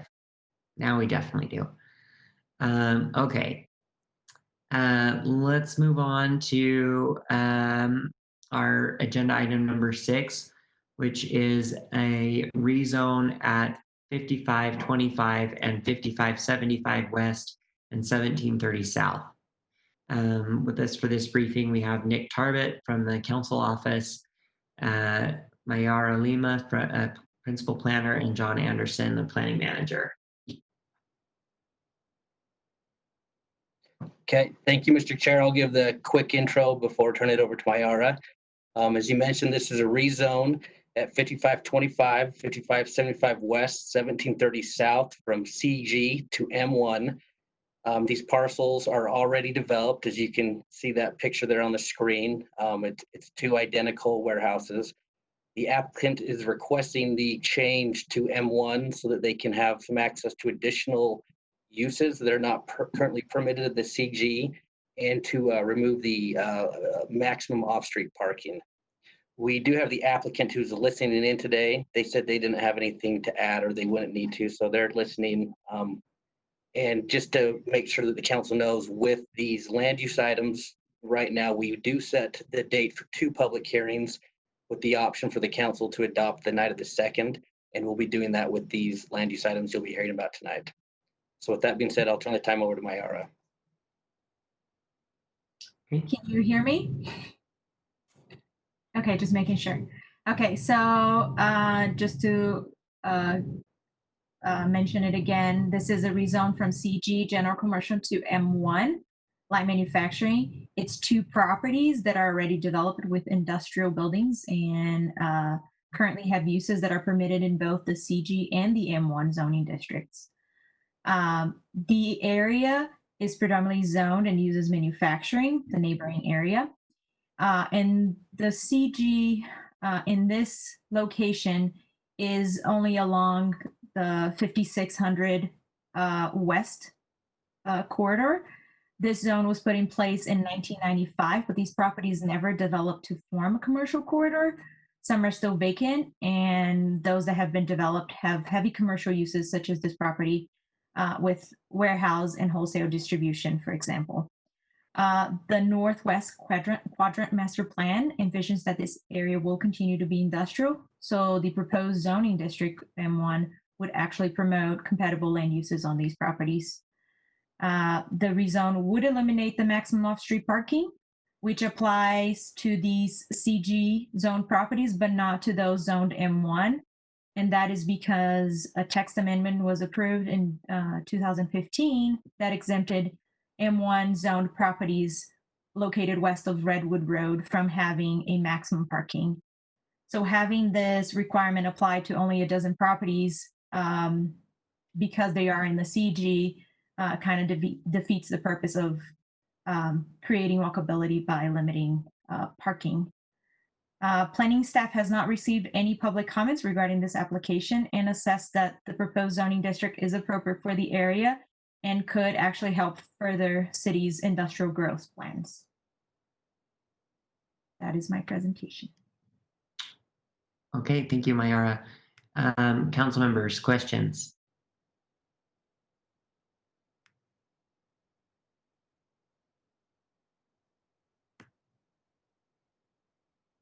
Hold on just a sec. Okay, Councilmember Johnston is having a hard time connecting, but says that he approves of the rezone at 1700 South. So, anybody else want to weigh in on this? Okay. All right. Thank you, Mayara. We appreciate that. And thank you, Nick. We will move on to agenda item number 7. And we're gonna hear agenda items number 7 and 8 together. This is a rezone of 3 properties on 7th North, and item number 8 is an ordinance for a rezone at 1612 West and 7th North. So even though we're going to hear the presentation jointly, the presenters would each like to address the council. So we'll start with the presentation. Brian Fulmer, Council Policy Analyst, is joining us with David Gellner, Principal Planner, and Molly Robinson, Planning Manager. Well, hello again. As mentioned, these are two proposals to rezone the properties at 1612, 1616, and 1632 West 700 North. That's the first one. The second one is to rezone the first one is for 1612 West. The second one is for 1616, 1632, and 1640 West 700 North. And the properties are currently zoned R1 5000, which is residential, and the proposal is to change them to CB, or community business, to match the current CB zoning for other parcels on the block face. The applicants expressed interest in developing the parcels, but as of now, no site plans have been submitted. And the applicants are available to address the council if you have questions or if you'd like to hear from them. With that, I'll turn the time over to David Gellner. Okay, thank you, Brian. I think you covered mostly everything. Again, two different zone changes, one for 3 properties, one for 1. And I believe you had a graphic that would be good to pull up. The master plan for this particular area is the Northwest Master Plan.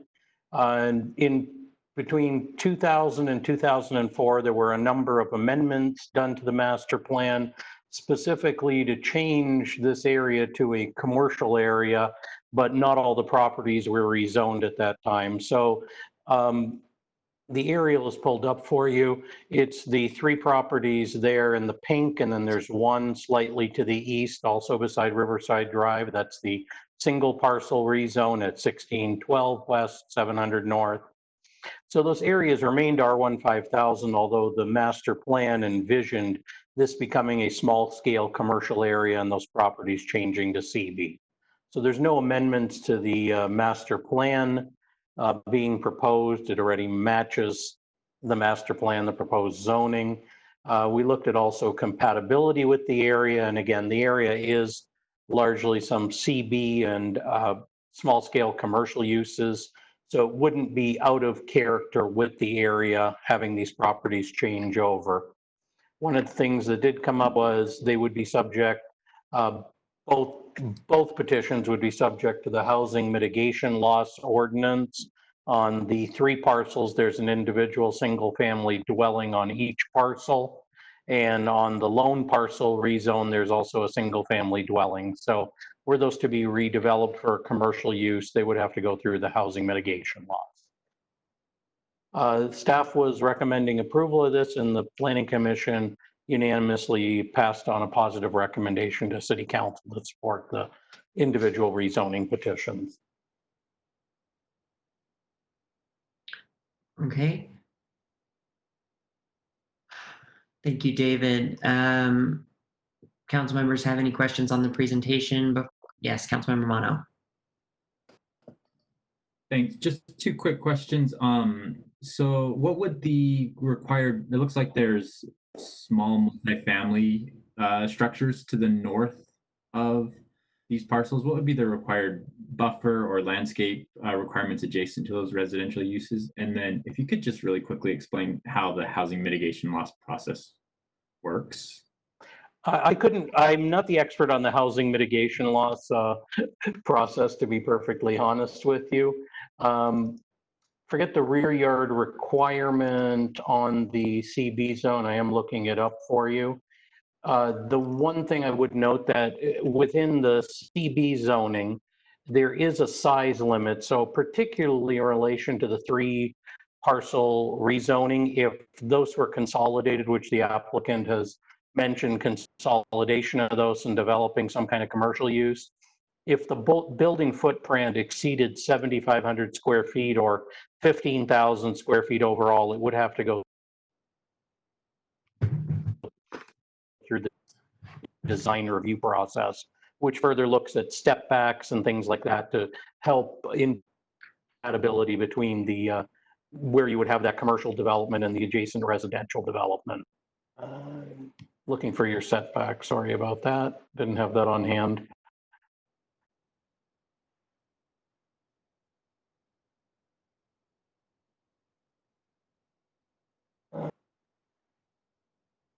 I believe it is a 25 or 30 foot rear yard, but I am looking for that frantically as we speak. It's okay, David, if you can't find it. Okay. We can look that up and get the information to you. Okay. Any other questions before we hear from the applicants? And then just to reiterate Darren's question about the mitigation plan, if we have a little paragraph or two on how that works, it'd be great, because I'd like to get educated on it also. Okay. Okay. If we have the applicants, we can go ahead and hear from them. Okay.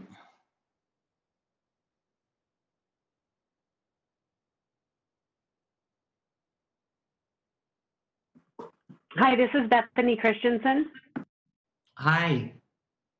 Hi, I'm the owner of 1612 West, which is the one property that is on 700 North, the corner of 700 North and Riverside Drive.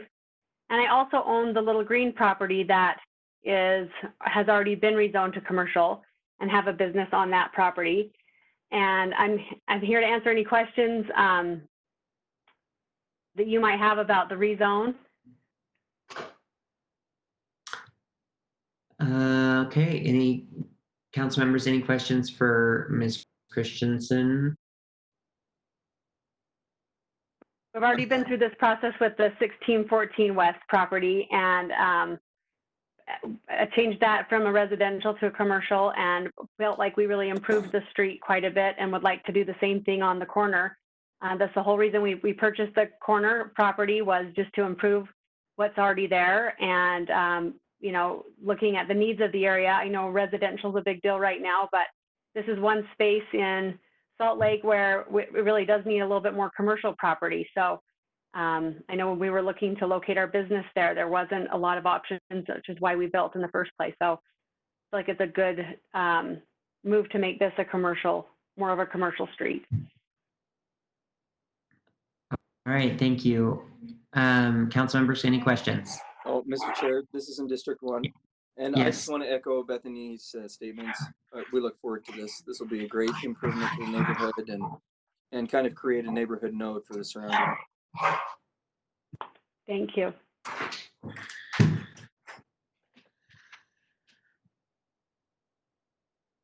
Okay, great. Do we have the other applicant available?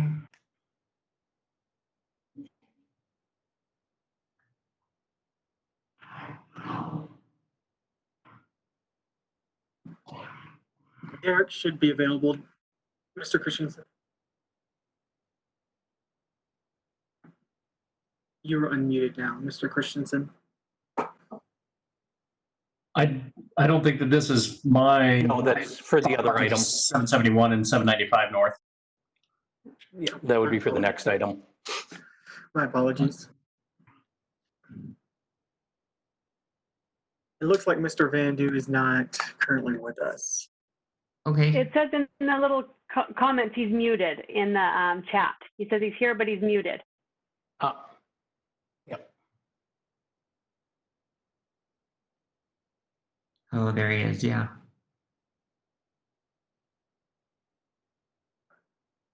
I am not. Give me one moment, Mr. Chair. Okay.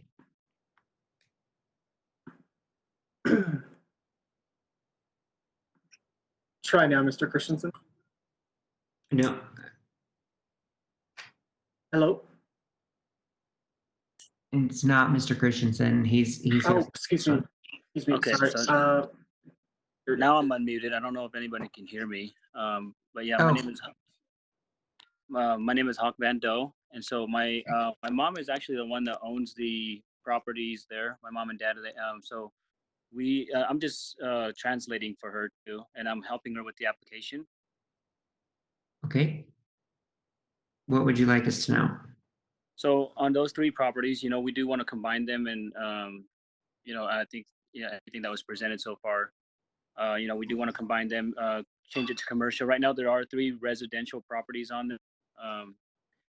This is our first time doing this, so we kind of don't know, what the steps are, but we're just kind of following what the city council just says, and hopefully everybody here can help us through the process. But we feel that there is a need for a little bit more commercial space in this area, just especially with this area coming, up and coming. We want to create a commercial building where we can, have people come in and maybe open up shops and present jobs and stuff for the area. And then we want to make an area where someone, people can walk to and, go to provide services to them. Probably in the near future here, but, hopefully with the city council's approval, we can move forward with, getting plans ready and stuff like that. Okay, council members, any questions for the applicant?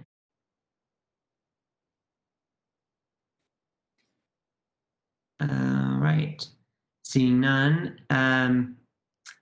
Thank you. Let me just clarify really quick.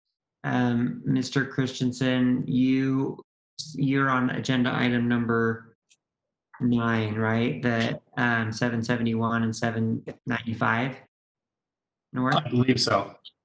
Okay. Okay, so let's go ahead and move on to agenda item number 9 for that briefing. And then we'll hear from Mr. Christensen.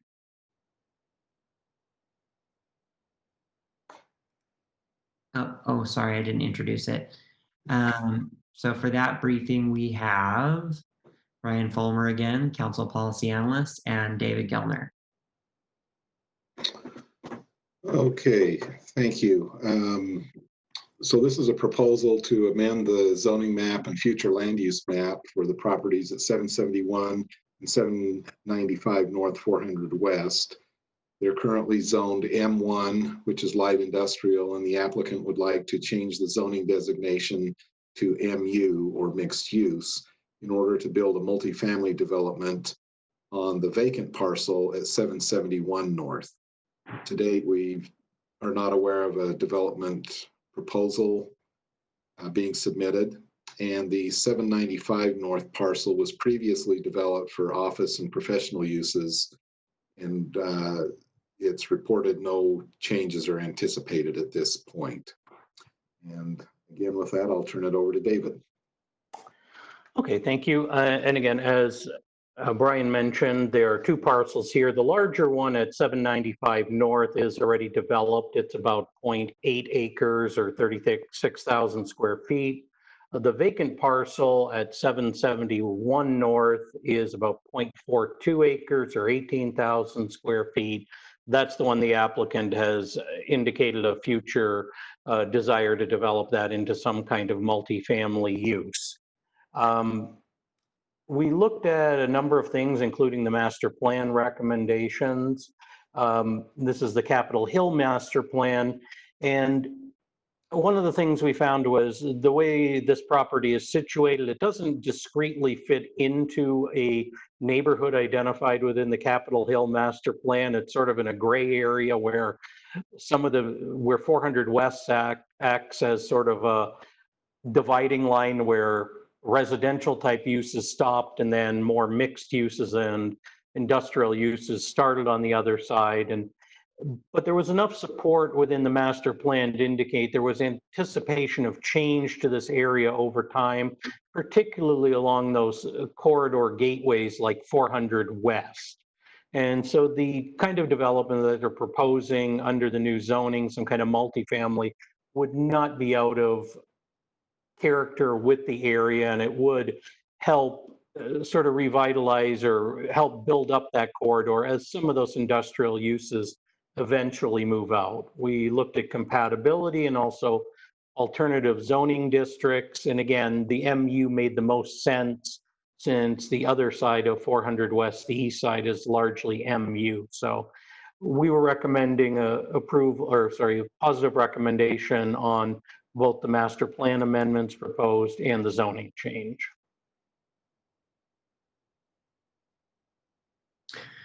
Okay. Yeah, I had just a question about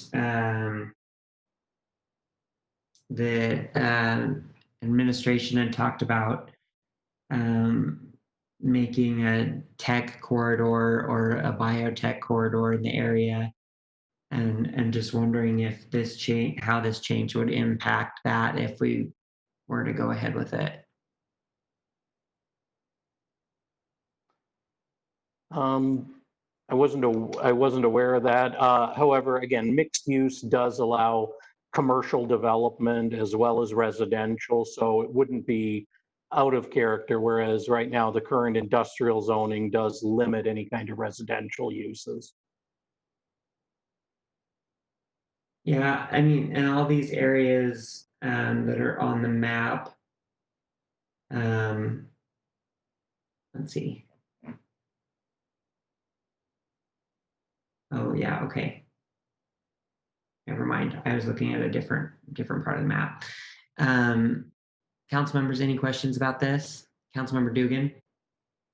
When I looked at the map, I noticed a place to the property to the west.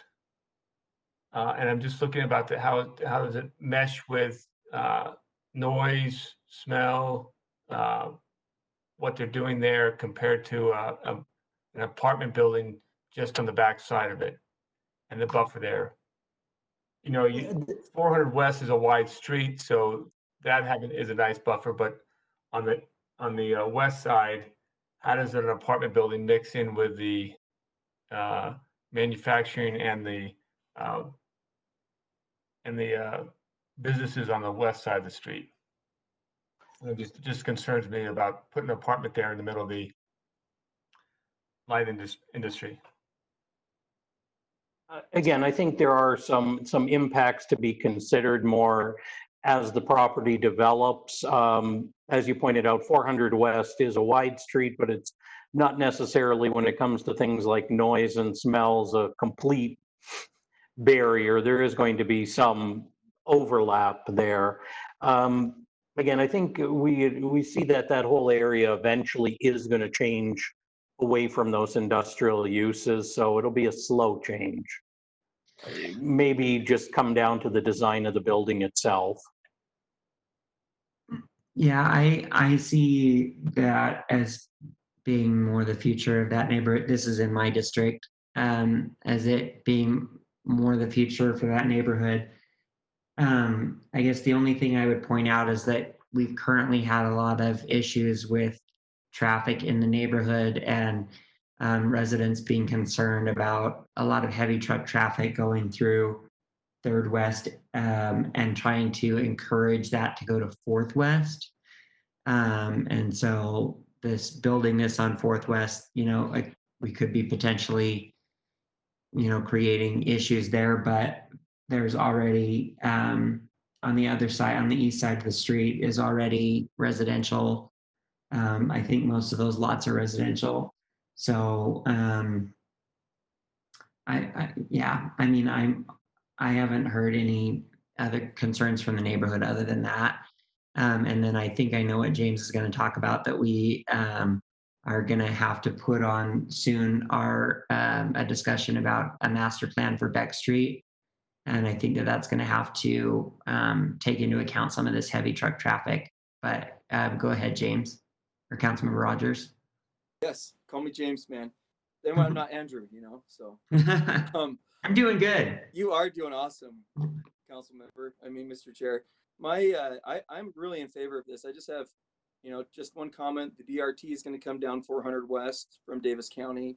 I think that's what's going to change in this area, and I think it's going to help facilitate the type of growth that we're looking for with the tech industry. But my one main concern is that there's a new transmission line that's come up on 400 West right there. That's been a huge increase from what it currently was. And I'm wondering what that impact is going to be with this rezone, how that setback is going to be for that with the public utilities discussion, because we had that discussion on 9th South currently with the RDA when we're talking about undergrounding. I mean, how far back is that going to affect them? And I like Councilmember Dugan's question. I think that the property just to the west of them is Jack's Tires, but I think you can see that it is turning. I mean, just to the east of this property, there's a new apartment complex that's been built, and then they've got another one coming through the Planning Commission and another one that's coming through. So I mean, this community is turning, and that discussion for Beck Street plus all of the tech corridor needs to happen sooner rather than later. James, do you have any thought? Do you think that this is consistent with the tech corridor, or do you have any concerns about that? You've got to have places for people to live, work, play, right? Yeah. So there's just not enough of that, bigger apartment in the area. So, and it's not, I mean, you're taking away from a current commercial area and a vacant property. Yeah. But my concern is that they're not going to be able to do what they want because of those power lines. Right. We have the applicant available, and they'll, I think, be able to chime in, but I want to give it a minute to Mayor Mendenhall if you want to speak about the tech corridor and whether you see this as being consistent with that or not. If you wanted to chime in, you don't have to. Well, honestly, Chris, I just had a meeting from 4 till 4:27 that I'd stepped off for, so I missed the beginning of this conversation. Oh, okay. Apologize. Yeah. No problem. We're just talking about a little zoning change on a pretty small area of property near the North Gate Business Park, and we were talking about whether that was going to be that we talk about a tech sector or a biotech sector. Yeah, a life sciences Yes. type of corridor. Yes. If you want me to give you a status update on that, I'm happy to, but I'm sorry that I'm not more prepared to speak to this rezone application. That's okay. Well, we have the applicant here. Let's hear from Mr. Christensen and see. Eric, are you there? Yep, I'm here. Thank you. Okay. And are you aware of the new transmission line and all that? I am not aware of it. I do know that they were recently doing some work near our property and had caused a couple power outages around us. Kind of speaking to that, I think that there are some very creative ways that we can create a building there that would alleviate any kind of concern on that. We're kind of the unique portion here where we're architects, but we also own the property. So I think we can find solutions around it. Okay, yeah, I would hate for you to not be aware of that, because this is a really large transmission line with not just the wooden power lines, but like the large metal, twice as high ones. So who do we talk to get more information on it to, completely confirm its impact? I think you would talk with planning, and I think with with Rocky Mountain. They had been doing a lot of outreach with the property owners in the area, but focusing mostly on residential. So we can get you the contact information for Jeff Barrett, who's been my main point of contact on this and has offered to meet with any residents about it or property owners. I appreciate that. Just kind of talking a little bit about, us and our property. Design West, who I work for and who is the ultimate owner of that property, we've been a member of this community since 1892. We feel really passionate about where we work, where we live, and we look forward to increasing the property values and the appeal of this particular area. We've worked with the city on numerous projects in our general area as well. So yeah, we're really passionate about what we do and what we think we bring to the community in this property. David had talked a little bit about the master plan and how the master plan is actually well written as it currently stands. It provided some guidance to future planners of this area. I'll specifically just read a couple things and then end, but It had discussed that the rail yard would provide an easy opportunity for redevelopment, said that this area, along with the existing structures, is seen as mixed use area in the future, combining mid-sized structures containing residential and commercial / office type uses. And then it gave a suggestion of policy, and it specifically encouraged the relocation of the industrial heavy commercial land uses to the industrial zone land in other areas of the city.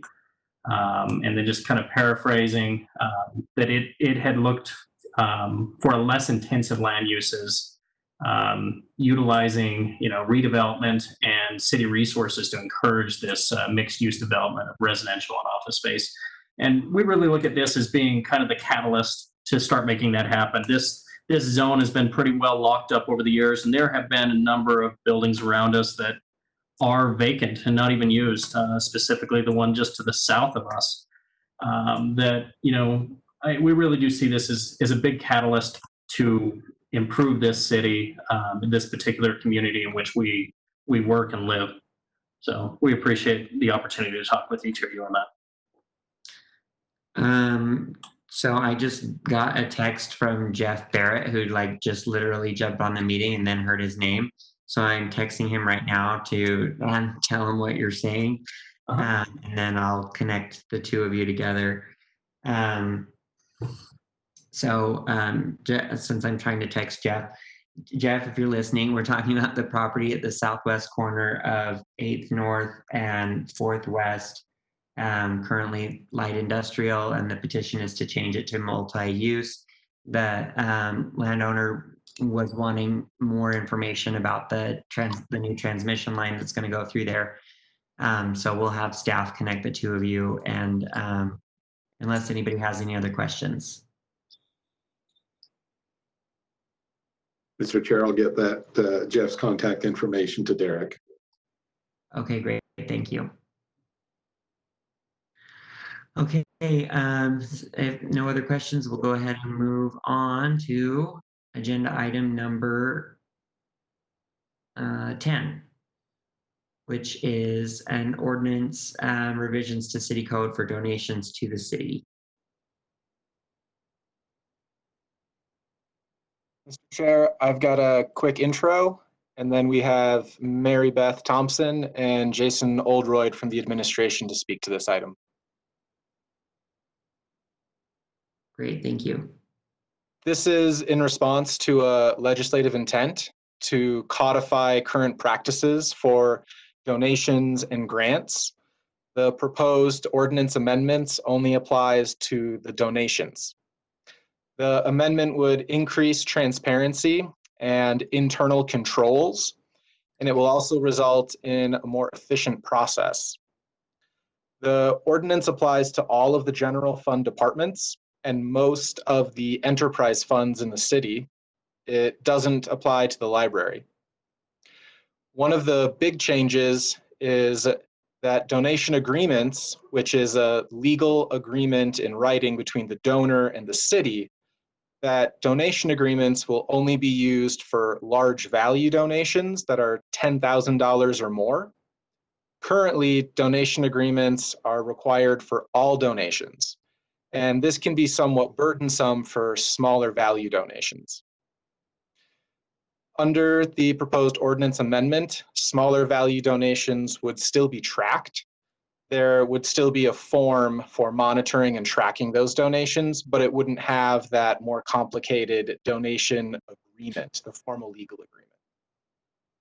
There's some policy questions in the staff report.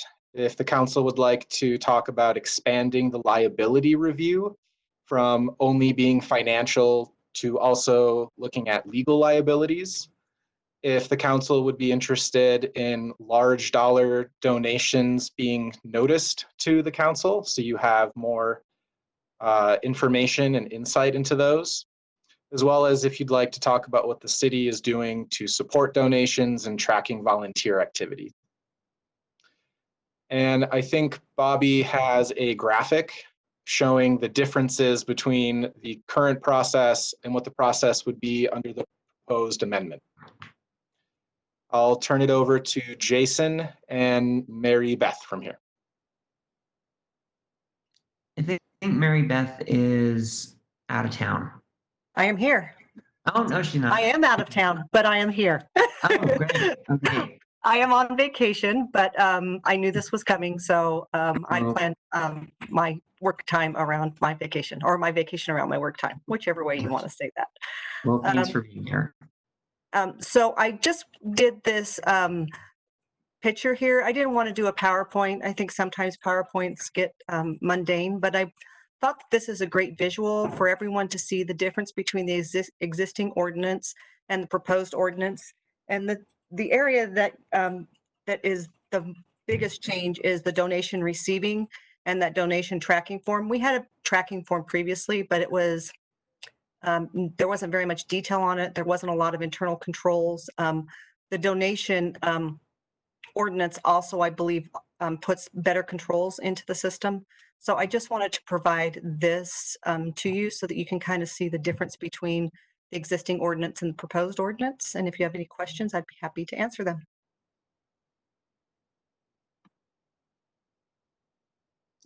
It kind of looks like this new process is more complicated based on the pie chart, or the not pie chart, circle chart. But if you say that it's more streamlined, I guess that's good. I think it puts more internal controls in the process. I think that one of the things that the old ordinance stated was that the finance director gets to annually submit a report. And one of my fears was that because we didn't have the tracking, it was going to be difficult. I mean, I could give you a report that's in the donation fund, but I couldn't guarantee that those were all the donations. With this donation ordinance and with this donation tracking form, I can update you at any point in time on where those donations sit and what donations we've received. And Jason, if we wanted to put a requirement in for that the council has to be notified of large donations, would we need to do that? Would we do that now, or ask for that language to be drafted now, or could that be subsequent change? You could ask now, and the attorney's office would provide an updated ordinance amendment for your consideration. So depending on how quickly that's done, it could come back to you for a potential vote probably in August. I mean, I would like that. But I can't see other people's hands. Mr. Chair, I have a question. Yeah, Councilmember Dugan. I agree with you. I'd like to see that also for us, but could you discuss the transparency of donations and how transparent they are to the public and to City Council, current and future? Currently, donations would only be transparent when the bucket exceeded the amount that we have of $500,000. Then we would come back and have to do a request for a budget amendment. And then when we transmit the donations once a year, usually after the fiscal year, after we've reconciled the fiscal year, is when that's provided. The new ordinance would give biannual updates to the donations received. And the tracking form, obviously, for us is an easy way for us to report it. And if you chose to report more than biannually, we can do that as well. But the public doesn't see who's donated to this city. Only during a budget amendment or during that report when we submit that annual report to the council. Okay, current and future. Correct, as it sits now. That is correct.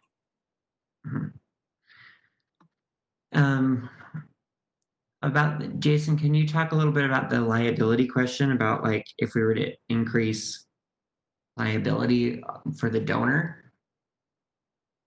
What would that even be? You're muted, Jason.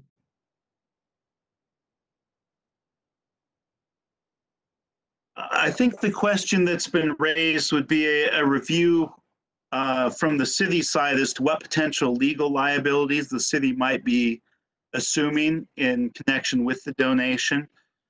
I think Part of what we're looking at already would be the financial liabilities associated with certain types of donations that may be in-kind donations or that may have ongoing maintenance costs. If we were to look at the legal liabilities, it would probably be related to similar types of questions with in-kind donations or real property donations. I think we could build that in. We could certainly say financial and legal if the council is more comfortable with that approach.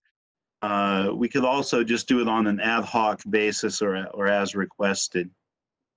I think to some extent the financial liabilities presupposes the legal liabilities to some extent, in that if there's some financial liability involved, any legal liability would have a financial component. I mean, I would probably be in, if we're gonna amend the ordinance, like, let's get it all in there.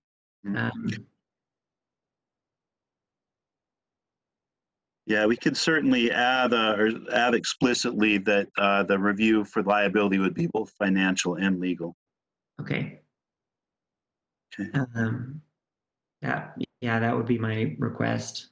I don't know if we need a straw poll for that, but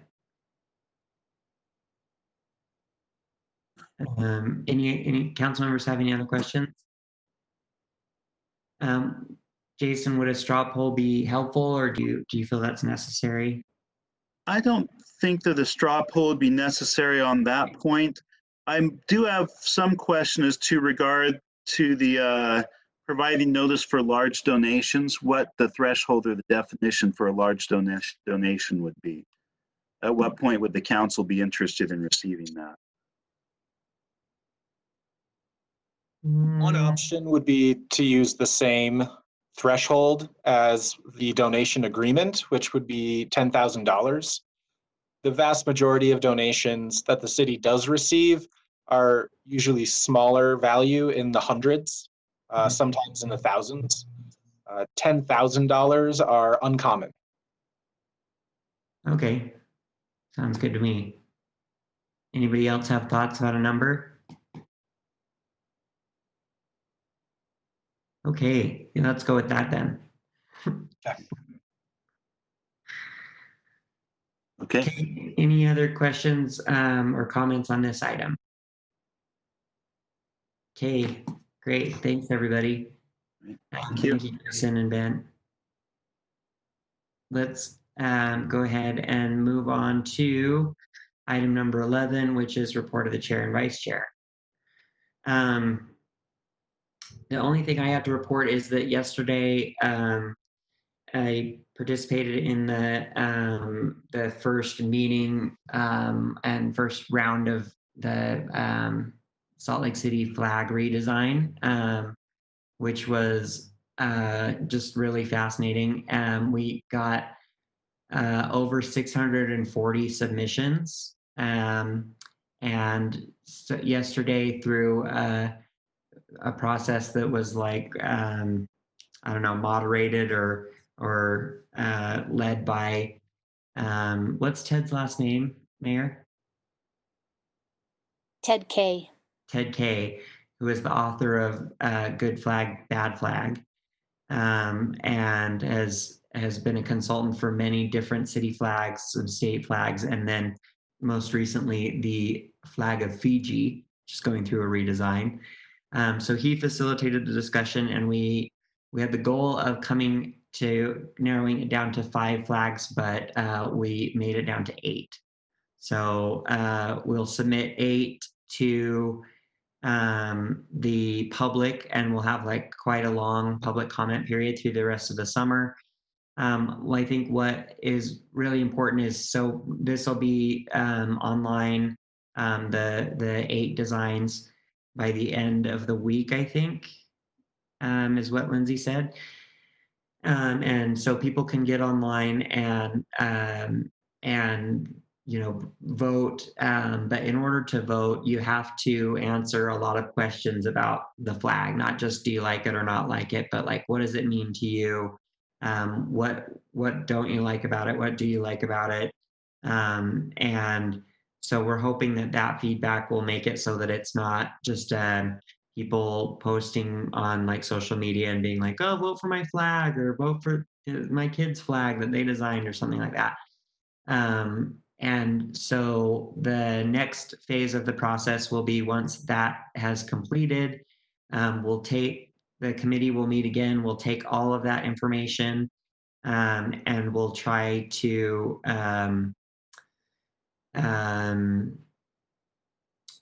from that information, try to come up with one nominee, which will come to the city council and we will either approve it or vote it down. Ted really recommended this process as being from other cities, that it's better than having a range of flags where the council picks it, and that this is really like the best way to go about it in his experience. And since this is my first time being on a flag design committee, I'm inclined to follow his lead. Aaron, or Mayor Mendenhall, do you have anything you want to add?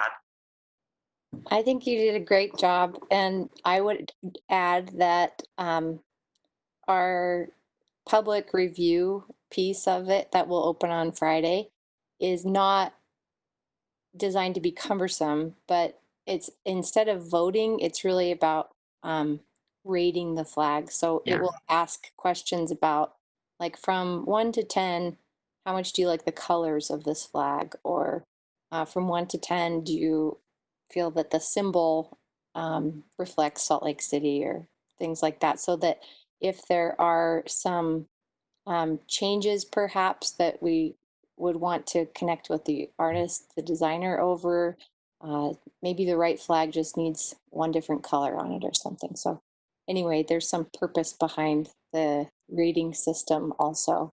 But I hope you will all vote and share it through your newsletters. That would be great. And there's a pretty big open window through the month of July for people to participate. Thanks, Mr. Chair. Yes. Does anybody have any questions about the progress?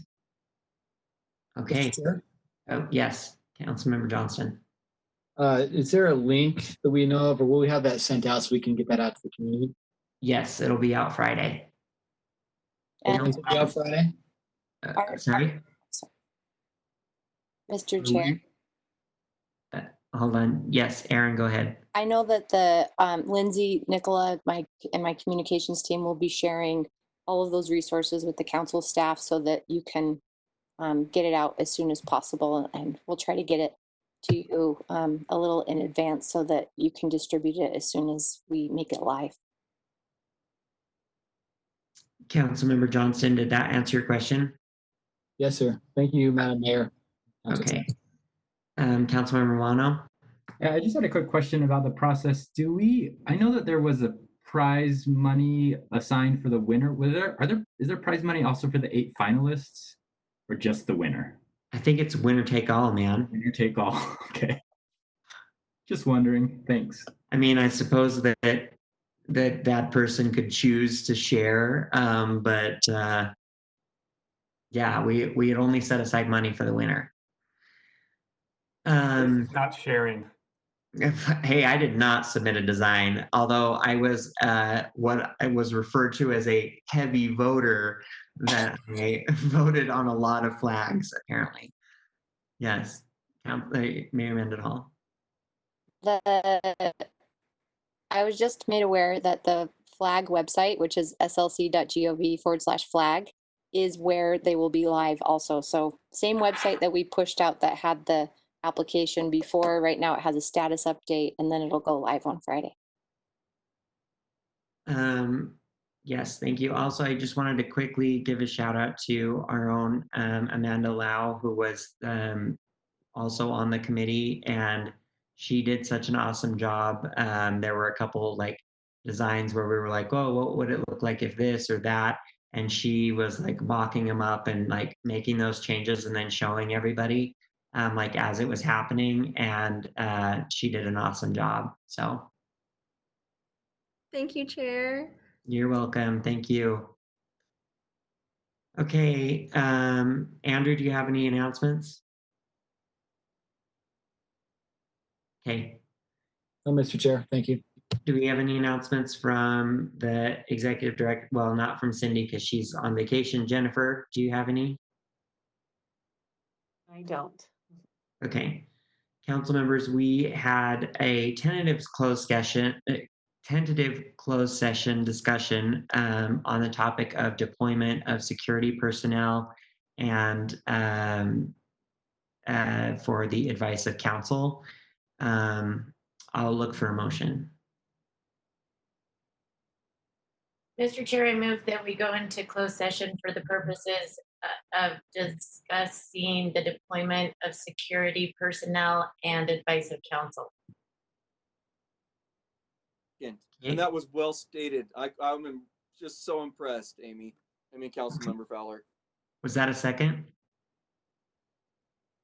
Okay, I have a motion from Councilmember Fowler to go into closed session for the reasons stated, a second from Councilmember Rogers. We will, is there any discussion to this? Seeing no hands, Councilmember Rogers? I didn't hear anything.